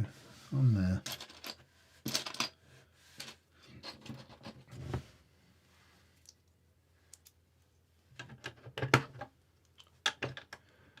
There we go. Beautiful.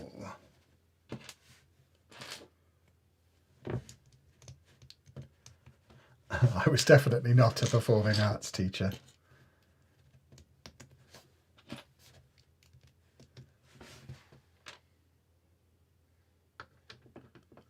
Why doesn't that go on right? What have I done wrong? I've missed a piece out. When all this social media stuff is all said and done, I'll probably go back to teaching of some kind. I'd like to teach social media. I imagine that, but probably degree level. I don't really want to teach kids. Kids are annoying. I much prefer teaching people who want to learn, who want to be there. So I think being a lecturer in a uni, doing something social media based is probably where my post-content career lies. Well, hopefully it never gets to that point. Hopefully I manage to drag this out until I've made enough money to be able to disappear off into the sunset and play with my toys in peace. When you were on holiday, did you get a tan because your arm is looking nice and brown? I don't think so. I think it's just the light. I actively avoid tanning. I'm wearing Factor 50 and clothes as much as possible because I don't want skin damage, and any kind of tan is skin damage.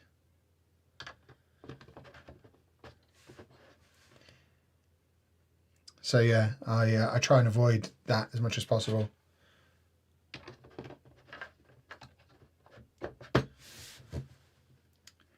Is that all on right? Not quite.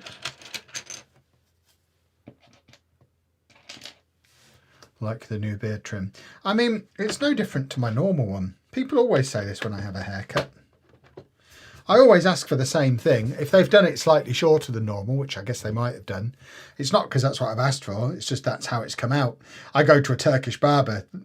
Anyone who goes to a Turkish barber knows you go in with a vague suggestion of what you want, and then they do whatever they damn well please.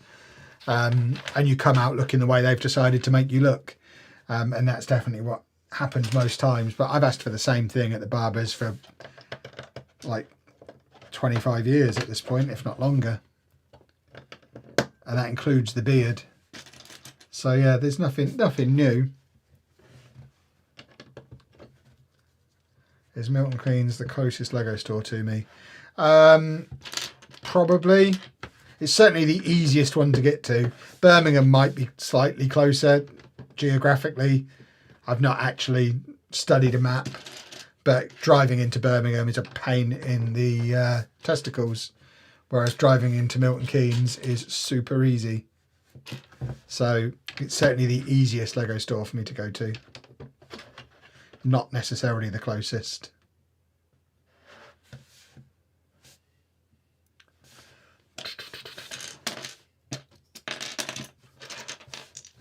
Will I be getting the new Sonic racing game? No, I've only played like 2 hours of the new Mario Kart game. So if I can't bring myself to play Mario Kart, I'm certainly not going to play the Sonic version of it. I basically only play Football Manager and cozy games at this point. I think I've made my peace with the fact that's what I do. I've reached that stage of my life. I'm probably a couple of years away from just downloading Sudoku on my iPad and that being my gaming. I'm getting old. I'm nearly 30 now. Can you believe it? Nearly 30. So old.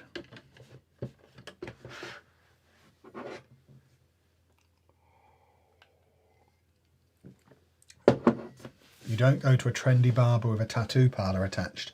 I didn't know there were barbers with tattoo parlours attached. I've never seen such a thing. There's none of them near me.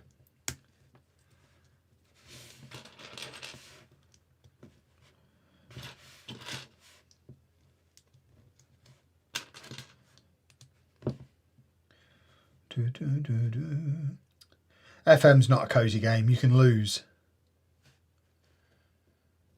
The thing I like most about cozy games is there's absolutely zero jeopardy. There is no winning, there is no losing, there is just doing. It's very similar to what my brain gets out of Lego. That's what I get out of cozy games. It's just following instructions, doing tasks with absolutely zero reward for them and no risk if it goes wrong. It's just keeping my brain active and busy. Which, the older I get and the more I pay attention to what my little autistic brain is enjoying and not enjoying, the more I realise how much I like just mindlessly following instructions and doing. Mentally doing, anyway. I'm not a big fan of physically doing things, but mentally doing things, awesome. So yeah, that's what I would define a cozy game as. Absolutely no risk of failure and no major upside to success. Just performing actions for their own sake.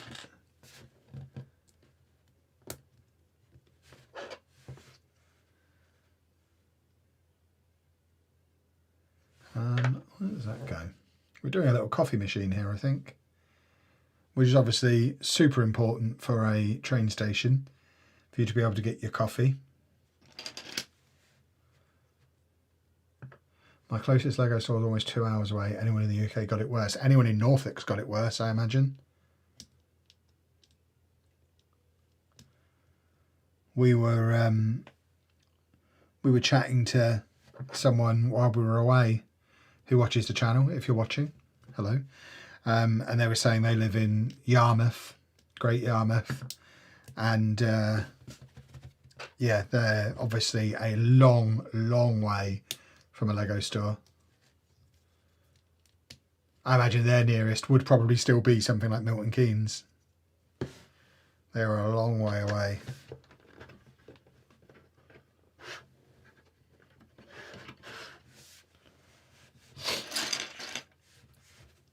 What's my favourite Lego animal set? The giraffe. Easy peasy.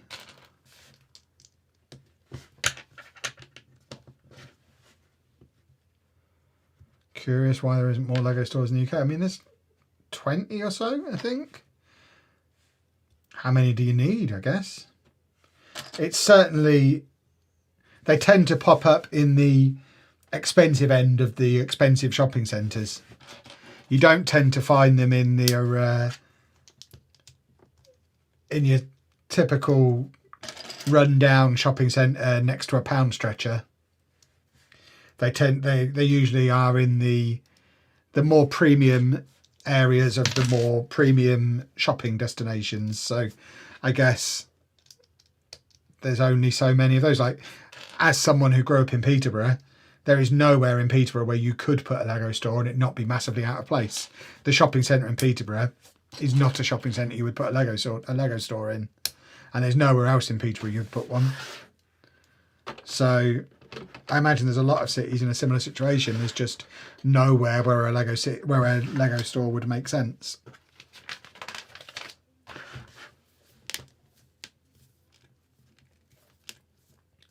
I live in Norway and the closest is either Stockholm or Copenhagen. Wow. Then you've definitely got it worse than people whining they have to go a couple of hours away in England. Do you have a Merlin pass? If so, do you use it to get discounted Lego? I don't have a Merlin pass. We did have one years ago. But we did everything and Anna said we're not going to keep doing... Basically, Anna said we're not going to go to Shrek's Adventure 3 times a year, because the year we had a Merlin pass, I went to Shrek's Adventure 3 times and it's one of my favourite places in the universe. But Anna said I'm not allowed to keep going to Shrek's Adventure. She also didn't want to go back to it. We did all the dungeons that year and she said we don't need to do the dungeons again. We've done the dungeons. We don't need to go to Shrek's Adventure. We've done Shrek's Adventure. And it became, well, what's the point of having the Merlin pass if we're only using it to go to Legoland and Alton Towers and like the theme parks? I don't think you get your money's worth particularly that way. I wanted to go and do the fun stuff, so we didn't bother getting any more. I'm always tempted to get a Legoland Windsor annual pass because they're relatively cheap. I think once you've gone a couple of times, it makes sense to have the annual pass. And I've been to Legoland Windsor 3 times this year now. All 3 times on my own, I think, as a 43-year-old man. Is it 3 times I've been on my own? I think it is. I think I've been to Legoland Windsor 3 times this year. So on that basis, I should have got an annual pass the first time because I would have saved money on the tickets and I would have also been saving money with the discount you get in the store every time I go as well. But I didn't. Maybe next year I'll get a Legoland Windsor annual pass, because I do like to pop down there on a fairly regular basis because I like the shop there. It's a good shop. And obviously I like to go to Miniland because it's Miniland and it's awesome. What's the next convention I'm going to? Leicester Brick Festival tomorrow. Unless I wake up and this cold has got worse, in which case I might do the sensible thing and stay at home and recover with Football Manager on the horizon. But as of right now, the plan is I'm off to Leicester Brick Festival tomorrow. I mean, it is my local one. It is the nearest one to my house that they do all year. So I'd have to be feeling pretty rough to miss it, I think, because it's not really any effort at all to go to it. So yeah, I'll probably almost certainly be at Leicester Brick Festival tomorrow.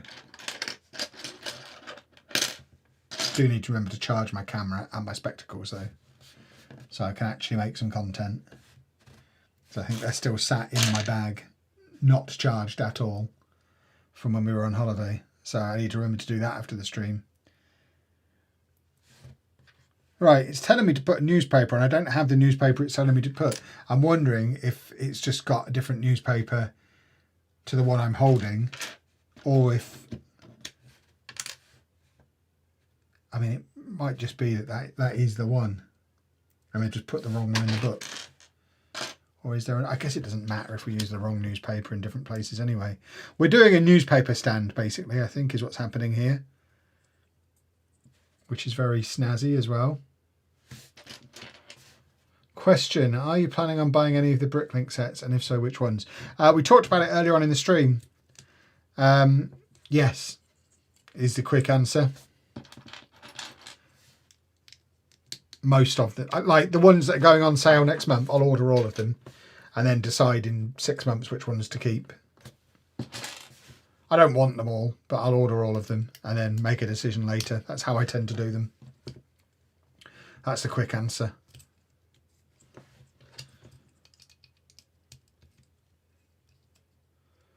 I'm 37 and I went to Legoland on my own a few weeks ago. My wife isn't interested, so I thought, why not? Yeah, exactly. I mean, it does.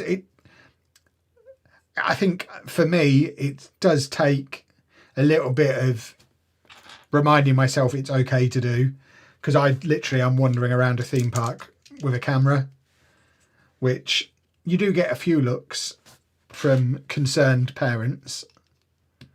But I find as long as I put my sunflower lanyard on and obviously don't film other people's kids and just focus on the Lego, I'm generally left alone to do my thing.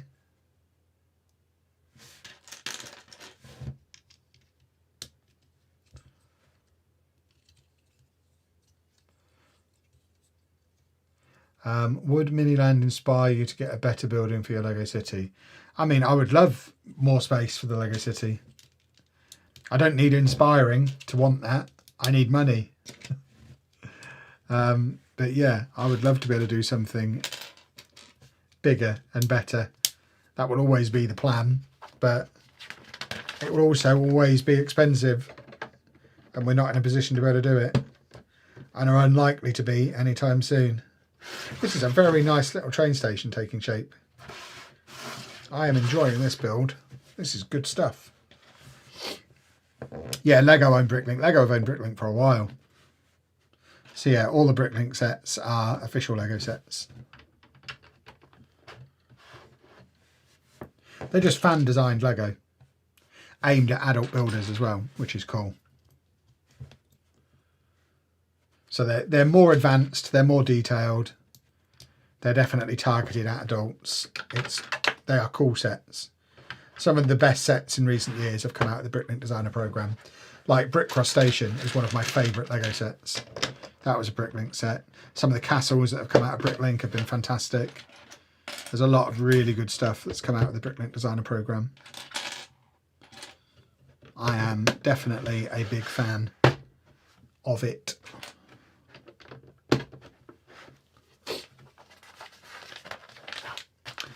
There is still so much Lego in front of me. I can't believe this has only been two stages. The Art Factory does look cool. Is the Antiques shop on this one? I can't remember which is on which one. But I know the Antiques shop looks nice. I know the art thing, the art museum, is it? Art shop? Art Factory. Is there a price difference between Lego and BrickLink? The BrickLink sets tend to be a little bit cheaper because they don't come with instructions, or like printed instructions, but not hugely. Like I say, it's not like you're slumming it with the BrickLink stuff. It's just different sets. Some of the sets could just as easily have become Lego Ideas sets. It's the same people submitting to both programs usually. A lot of the BrickLink sets have previously been submitted to Lego Ideas, vice versa. It's the same talented group of enthusiasts submitting to both. So yeah, I wouldn't say there's any reason why you wouldn't want BrickLink stuff just because it's BrickLink. All the bricks still have the Lego logo on, and who cares what logo's on the box? Not me, that's for sure.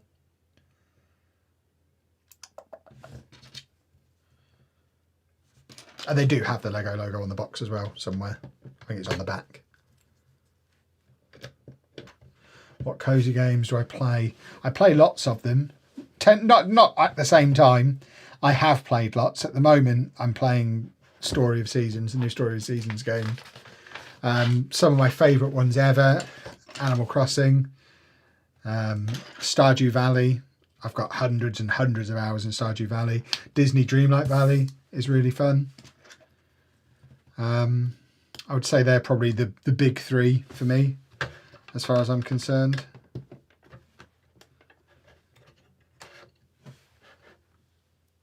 It's something I've only admitted I enjoy in the last few years, but if you look back, I've been heading that way for a long time. I mean, when the pandemic happened 5 years ago and they released the new Animal Crossing game, it came out just as I got sick. And I just spent the whole time playing that game. And it took me years after that to acknowledge that I liked cozy games, when I'd spent weeks playing Animal Crossing, which is a cozy game. But I wasn't acknowledging it. And I've liked previous Animal Crossing games as well. It's not like that was my first exposure to Animal Crossing.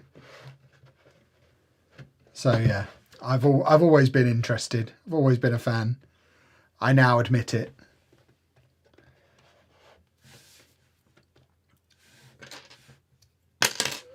If you had any ideas for your city, what do you mean by any ideas? I'm not sure I fully understand the question. I generally do most of the things I think of for the city.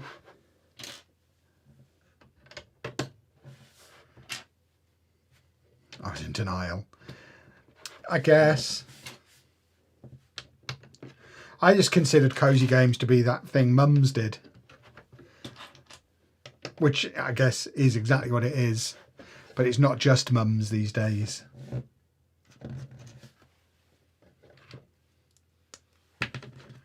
I've put all of those pieces on. It's similar to how I was with drinking alcohol. It took me a long time to actually admit to myself and then to the world that I don't enjoy drinking alcohol. I don't like the taste and I don't like feeling drunk. So it's probably 8-9 years now since I stopped drinking at all. And I'm quite happy now to confirm to people that I don't drink. And when they get confused and say why, I can just say I just didn't like it, didn't like the taste, didn't like the experience, not for me. Don't really understand why I have to justify it, but people always ask, people are always flabbergasted. When I was ordering drinks on holiday, the amount of times I would ask for a Pepsi Max and they'd be like, with vodka? No, thank you. No, not with vodka. No, thank you. Just a Pepsi for me. But yeah, I think I was the same with cozy games. Eventually, I figure out that it's fine to just like what I like and not worry about what other people think. Whilst you're not a box guy, did you keep the signed T-Rex box from Billund? I mean, I wouldn't have done if it was my set, but it was Anna's set and she does like boxes and she has kept it. But I wouldn't have done it. It's a big box. I mean, I've kept my signed... There's a signed box from Billund up there for the upscaled minifig, the pirate minifig. So I've kept that one. I won't necessarily keep it forever, but at the moment it's quite small and it looks quite good as part of the display. But yeah, I wouldn't go out of my way to keep it.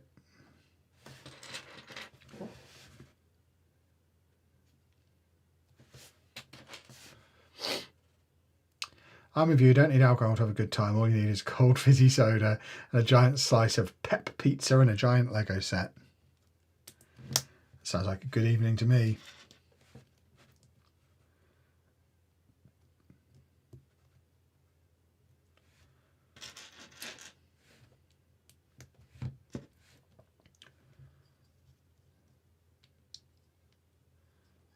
But yeah, it was certainly a reminder being away, because we don't ever go out anywhere, so it rarely comes up in real life that I don't drink. But it was met with surprise a few times while we're away. I think partly because we're there on an all-inclusive, and for a lot of people, all-inclusive is all about drinking as much as you can. Whereas I view it as an eating contest. I get my money's worth that way.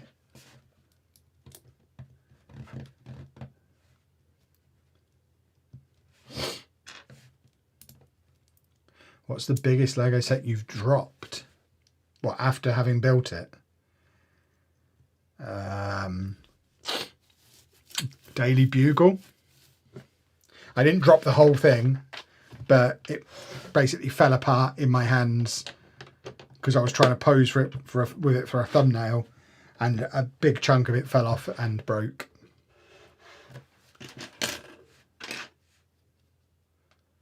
What does Anna do when you're in your Lego cave? She's probably building Lego herself down in her Lego cave. I mean, for these streams, she's usually here. She's only not here today because she's tired and broken after a day of travel yesterday. But normally, obviously, she'd be here for these streams. But yeah, she probably spends more time building Lego than I do. Most nights she'll be, because the living room is basically Anna's room, because we don't ever like sit and watch TV or anything like that. I rarely spend any time in the living room.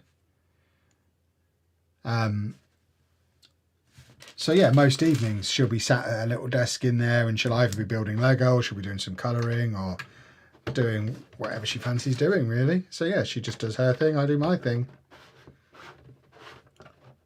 We're both very comfortable in our own company. We're not one of those couples that needs to be together all the time. Like, we spend time together, but we do it consciously, I guess. Our default would be on our own, doing our own thing. Whereas I know for a lot of couples, default is together, and then if you're going to do something on your own, you kind of work it out from there. We've always been the opposite. Default is off doing our own thing, and we'll vary from that to do stuff together sometimes. Which certainly suits me down to the ground. There's no way. I mean, as a veteran of a failed marriage, one of the big issues was that I didn't want to be together all the time. I have my own things that I want to do. I don't know where that went. Luckily we've got a spare. And I know for some people that doesn't suit what they're looking for from a relationship. It suits me and Anna massively. I don't think either of us would cope if we had to be at the beck and call of the other at all times. That does not sound like my idea of fun.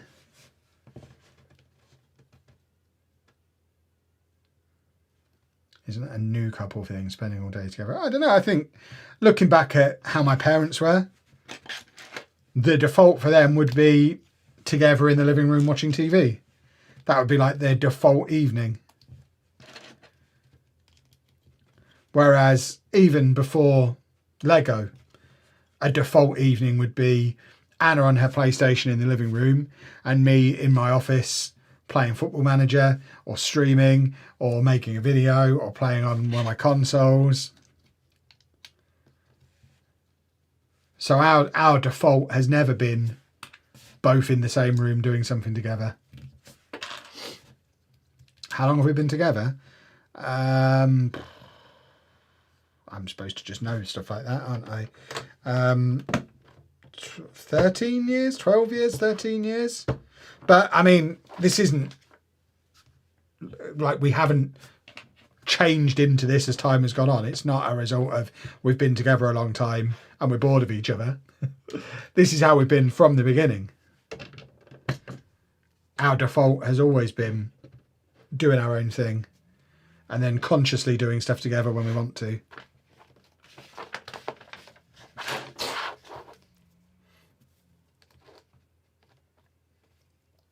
I know you don't like alcohol, but if Lego ever made Moe's Bar from The Simpsons, would I buy it?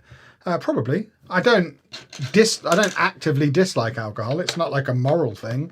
I don't like the taste and I don't like feeling drunk. But I'm not morally opposed to drinking. I did a sponsorship with Jameson Whiskey early in the year, on the understanding that I wasn't going to tell everyone their whiskey was delicious. They were like, yeah, that's fine, we don't care. We just want to get the name out there. I'm like, fair enough then, I'll do it. Like, I understand people like alcohol. And I've got absolutely no issue with that. Fill your boots. I just don't want to fill mine. Thanks. I like empty boots. More room for Dr. Pepper in them that way.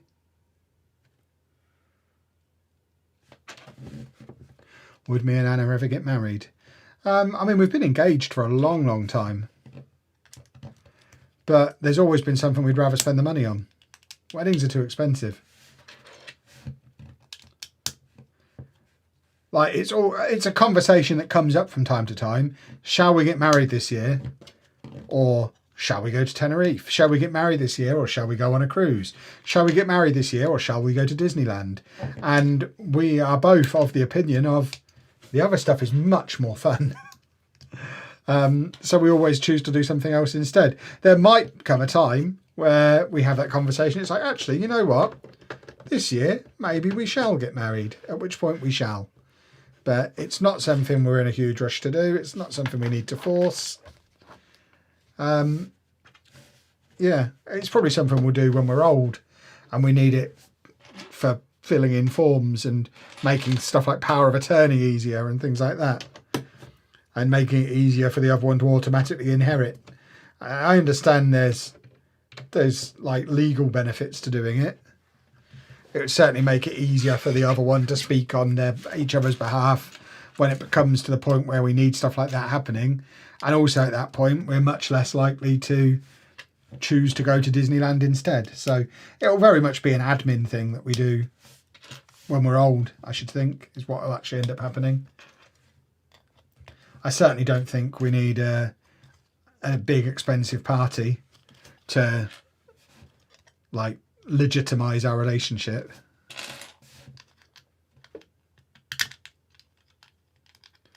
Why not get eloped instead of a wedding? Because that would upset my kids. As much as they understand we're not bothered about having a wedding, I think if we had one and didn't invite them to it, they'd be justifiably quite upset. So I don't see that there's any upside. Like I say, it is something that means literally nothing to me. I'm not at all bothered one way or the other whether we're married. So don't feel the need to go and elope to get married either.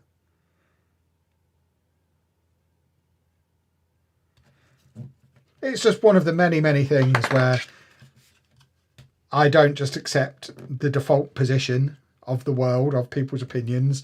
I think about it for myself and decide whether or not I want to do it. And yeah, the decision about getting married is very much, I'm not really bothered. Especially having been married before.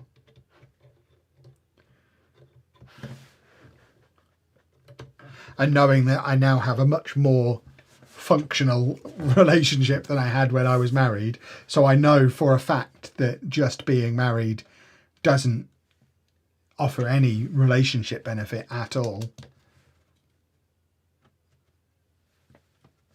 And if anything, just complicates things if things start going wrong. So yeah, it's just not necessary. Not bothered at all. And neither is Anna. I mean, if Anna said, like, it's always a joint decision.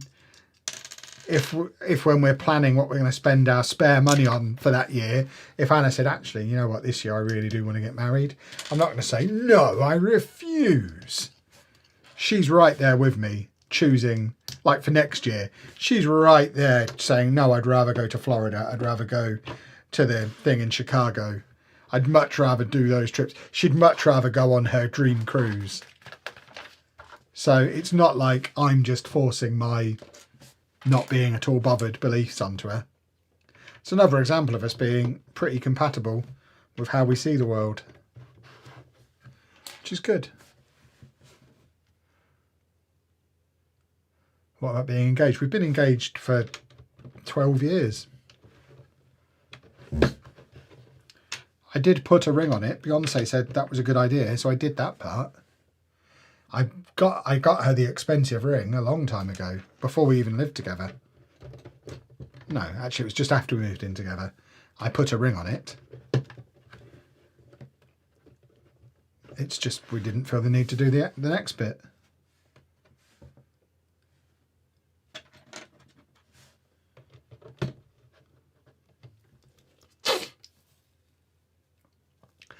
I feel like the average wedding would pay for a Lego city, and I know I'd go for the Lego city. Exactly. Exactly.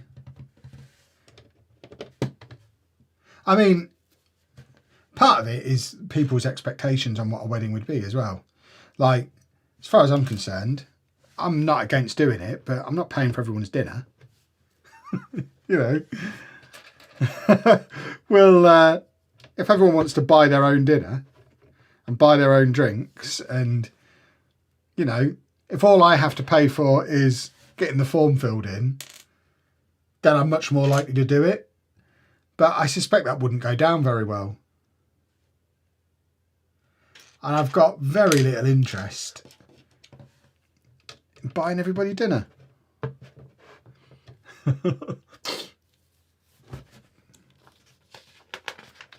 No legal reasons for marriage in the UK then. My sister is forcing her boyfriend into marriage simply for the benefits. I mean, yeah, as you get older, there are retirement benefits. That's why I say as we get older, it might be something that we just do. We're less likely to want to do other stuff instead. So there's more likely to be spare money. And there are certainly benefits like automatic inheritance, automatic like ability to speak on each other's behalf medically, and that. So there are definitely benefits to it. They're benefits that just aren't really relevant to us now. And it's not like if, hopefully this doesn't happen, but if one of us was diagnosed with a serious illness tomorrow, I imagine one of the first things we'd do is go and get married so that we were in a position to have the automatic inheritance and speak on each other's and all those benefits. But there's not like a time limit on any of that stuff. You automatically inherit whether you've been married a week or 80 years. I suppose there's not many people married for 80 years, but you get what I mean. So, yeah, in the event of a sudden unexpected death, it's complicated. We've got wills. But it's playing the odds, isn't it? I would say in any given year, we're quite unlikely to suffer from a sudden unexpected death. Whereas as we get older, the likelihood of getting a long, drawn-out illness becomes more likely. But that likelihood graph kind of goes up at the same rate as the having other fun stuff to spend the money on graph goes down. And there'll come a point where they cross over, and it's like, well, actually, the thing that we want to do most this particular year is get married, at which point we'll do it then. And we can be a pair of old wrinklies in our wedding photo, which will be taken selfie mode on a phone, so I'm not paying for a photographer. Do you think I am paying for his dinner either? Goodness me. I've used some of the wrong colours somewhere in this. It's not the end of the world. But these background bits are supposed to be gold and I've only got yellow. So I've obviously used gold where I was supposed to use yellow somewhere else. And I can't obviously see where I've done that. So I can't really resolve it. It's not a huge problem.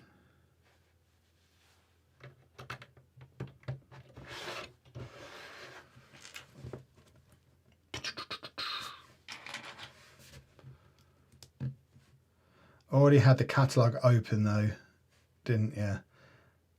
Ladies in the fat diamonds in the second half. But I don't know what you. I'm confused. As long as you're happy, then who cares? Exactly. Have I played EAFC? Not this year's one yet. We've been on holiday since it came out. I might get it this weekend, but as I'm not going to be making any content on it, I'm not that fussed. I'm probably most likely to get it on the Switch too, so that I can play it in bed. But I've not massively enjoyed it in recent years, so I'm not in a huge rush. Can't really afford to do it for content this year like I have done in previous years. I'd rather spend the £500 I'd normally spend on packs on Lego tomorrow. So if I come back with 2 modulars tomorrow, my response to Anna will be, well, look, this money was getting spent this weekend. It was either going to be spent on something useful for the business, i.e. new modulars that we can make videos about, or something less useful for the business, i.e. a load of pretend football cards that I won't touch again once Football Manager comes out. So when I present it like that, she'll no doubt say, you're very wise. Thank you for buying all that Lego for yourself. Thank you. And that's what I'm expecting to happen. We'll see, I guess.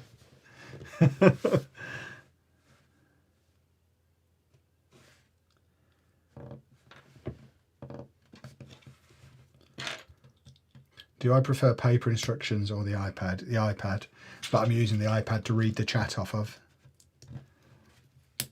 So for the purposes of streaming, paper instructions.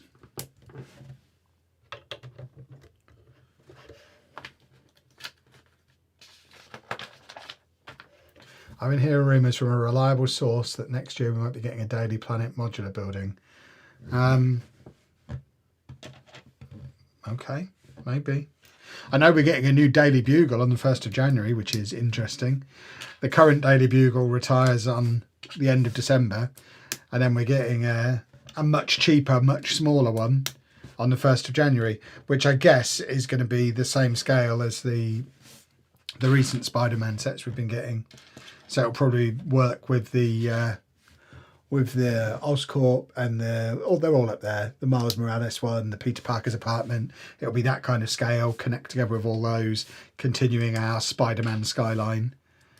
But it'll be interesting to see how different it is from the really big one.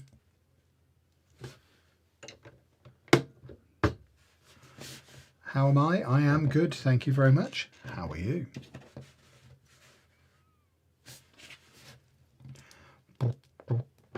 We're nearly at the end of this. It's kind of snuck up on me a little bit.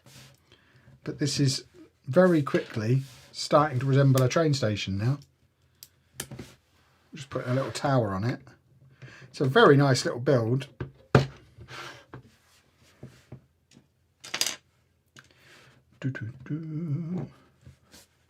Ba ba ba. Right.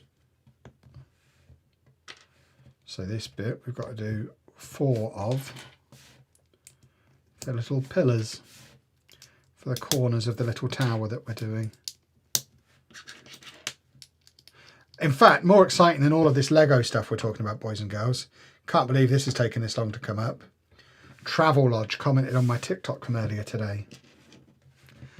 If you haven't seen my TikTok from the greatest travel lodge in the world, where I got to sleep inside a service station with a view of a WH Smith out the window. Firstly, you should go and watch that. It's content. That is content, boys and girls.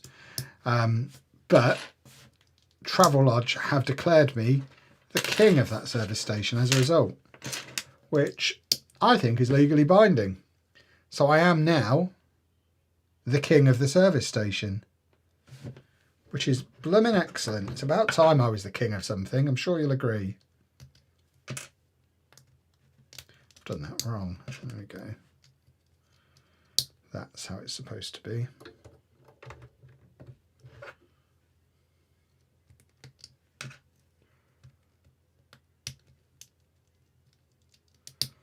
Why did they stop the expansion of the large Diagon Alley set that just retired? It's not retired yet, it's retiring.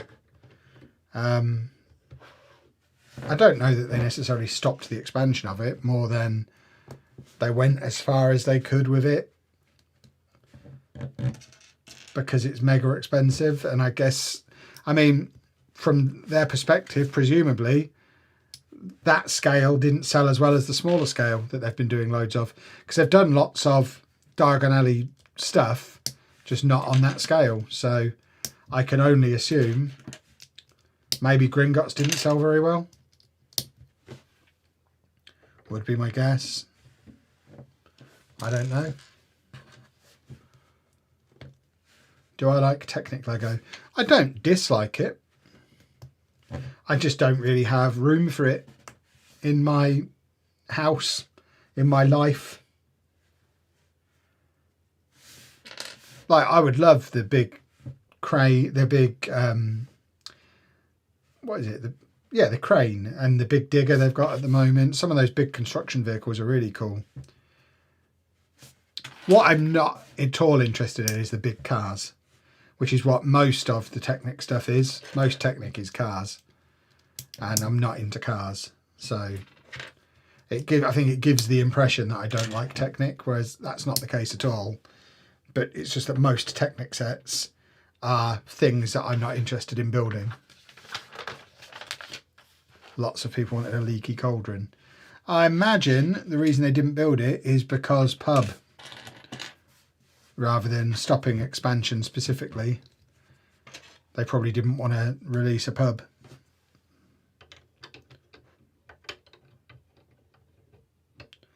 Would be my guess.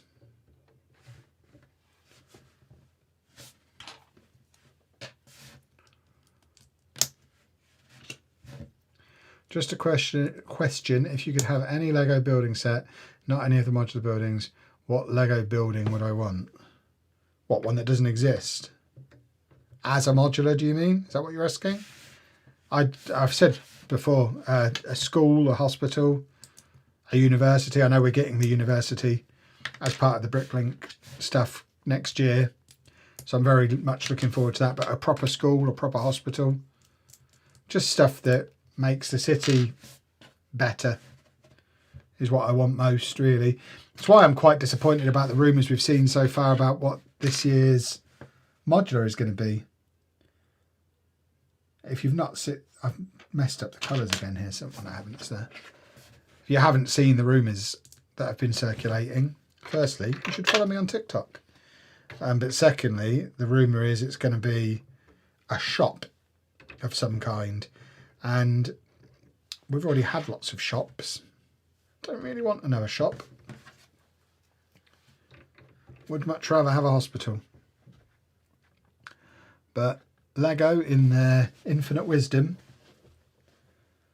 don't seem to want to make one. Which is very, very sad.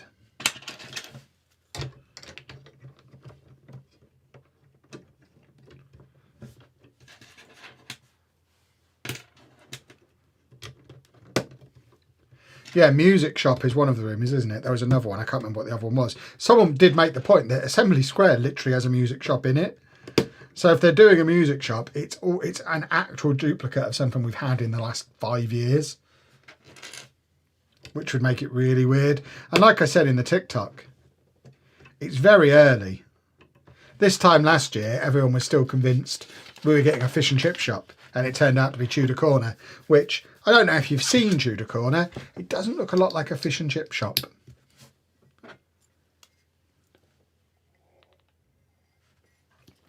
So, yeah, I think any rumours at this stage we take with a pinch of salt and we see what happens.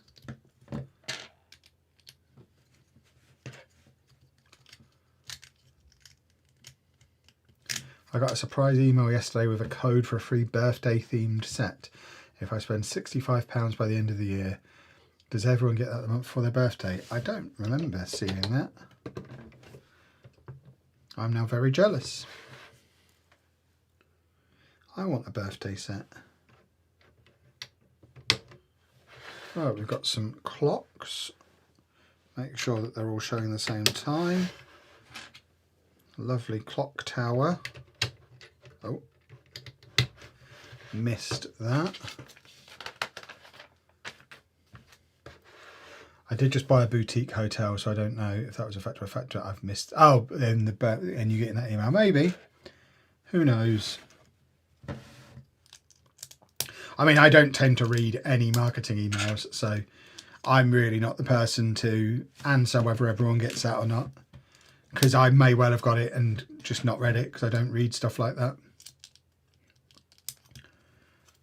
I pretty much disregard anything that looks like a marketing email.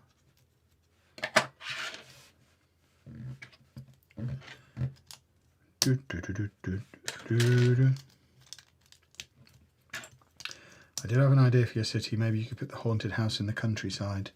I think it will just be part of the city itself. I don't think it's a very countryside-y set.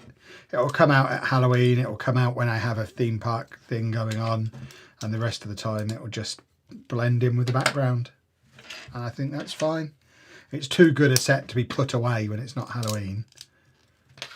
But certainly for the stuff I've got planned for the next month or so, which I've not left myself a lot of time because we've been away a couple of times.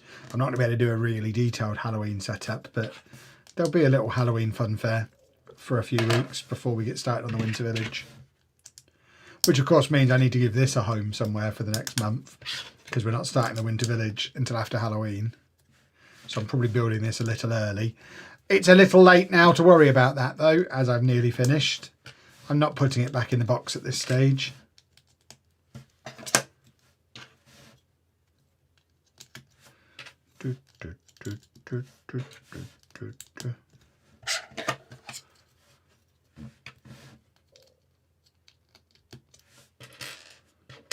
I think I've shown in the videos what my plan is for where it's going to go when it's not actively part of a display.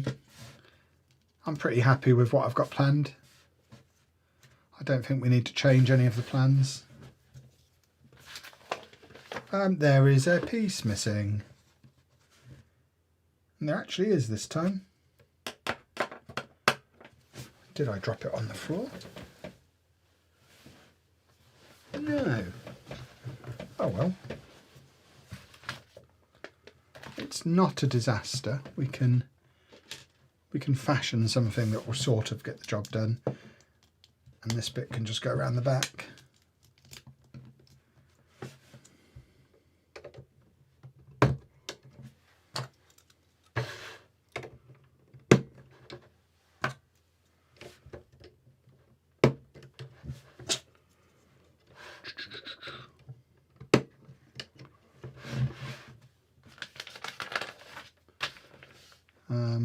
Oh, I haven't put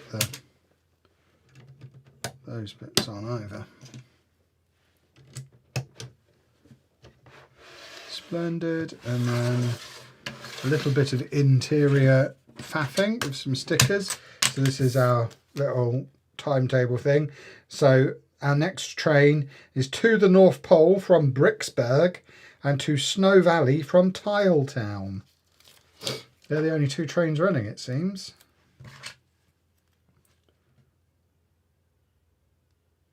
This is officially Winter Village Station.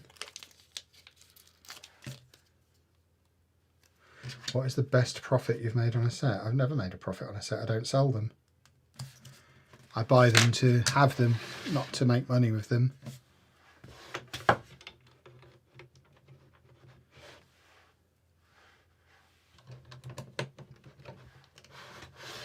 Well, I think we're done, just about. Just get the minifigures in, of which we have a few. So we've got our little coffee shop worker. I will show you all this in a second. So coffee shop worker is there. We've got man buying ticket, or man selling ticket actually, over here at the ticket counter. Just pulled his head off. Ah.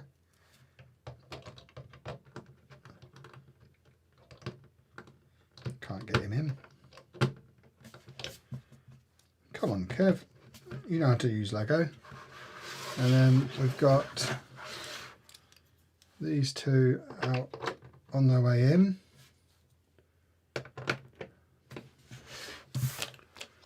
And then it connects to the train line at the front here. And this is what we end up with, boys and girls. So we've got our lovely little train station. We have got a couple of lamp posts as well, so we can just pop them on here, I guess. Make it nice and Christmassy and lamp posted up. So got one there, stick another one back here. And then we've got a couple of trees which can just go sort of near it. We've got the bus which can go sort of near it as well. And there is our Winter Village train station. And I think it looks awesome. And you'll see it in more detail when it goes into the Winter Village in a couple of weeks' time. I love the little level crossing. Like I say, this will be a permanent part of the city, the level crossing. It's something we've needed in there for a while, and now we finally have. So I think that is very, very cool. And the little bus is very snazzy as well. We're going to have it going across there. There we go. Beautiful. Right, boys and girls, we are going to wrap things up there. We're not going to artificially elongate the stream. I've enjoyed building that. It's well worth looking into if you get the chance. I mean, it is an expensive one to get retired. I was lucky because I was able to get it because it was a smashed up box. But it is a very nice set. And I guess we'll try and pick up something similar and cool at tomorrow's Brick Festival in Leicester. So we should have a video from that coming out tomorrow evening. We've got the Spider-Man minifigure video that will be coming out Sunday as well. I'm going to try and do a Lego City update over the weekend. So that should be with you early next week. And we should be back with a normal stream on Monday where Anna will hopefully be finishing Neuschwanstein Castle.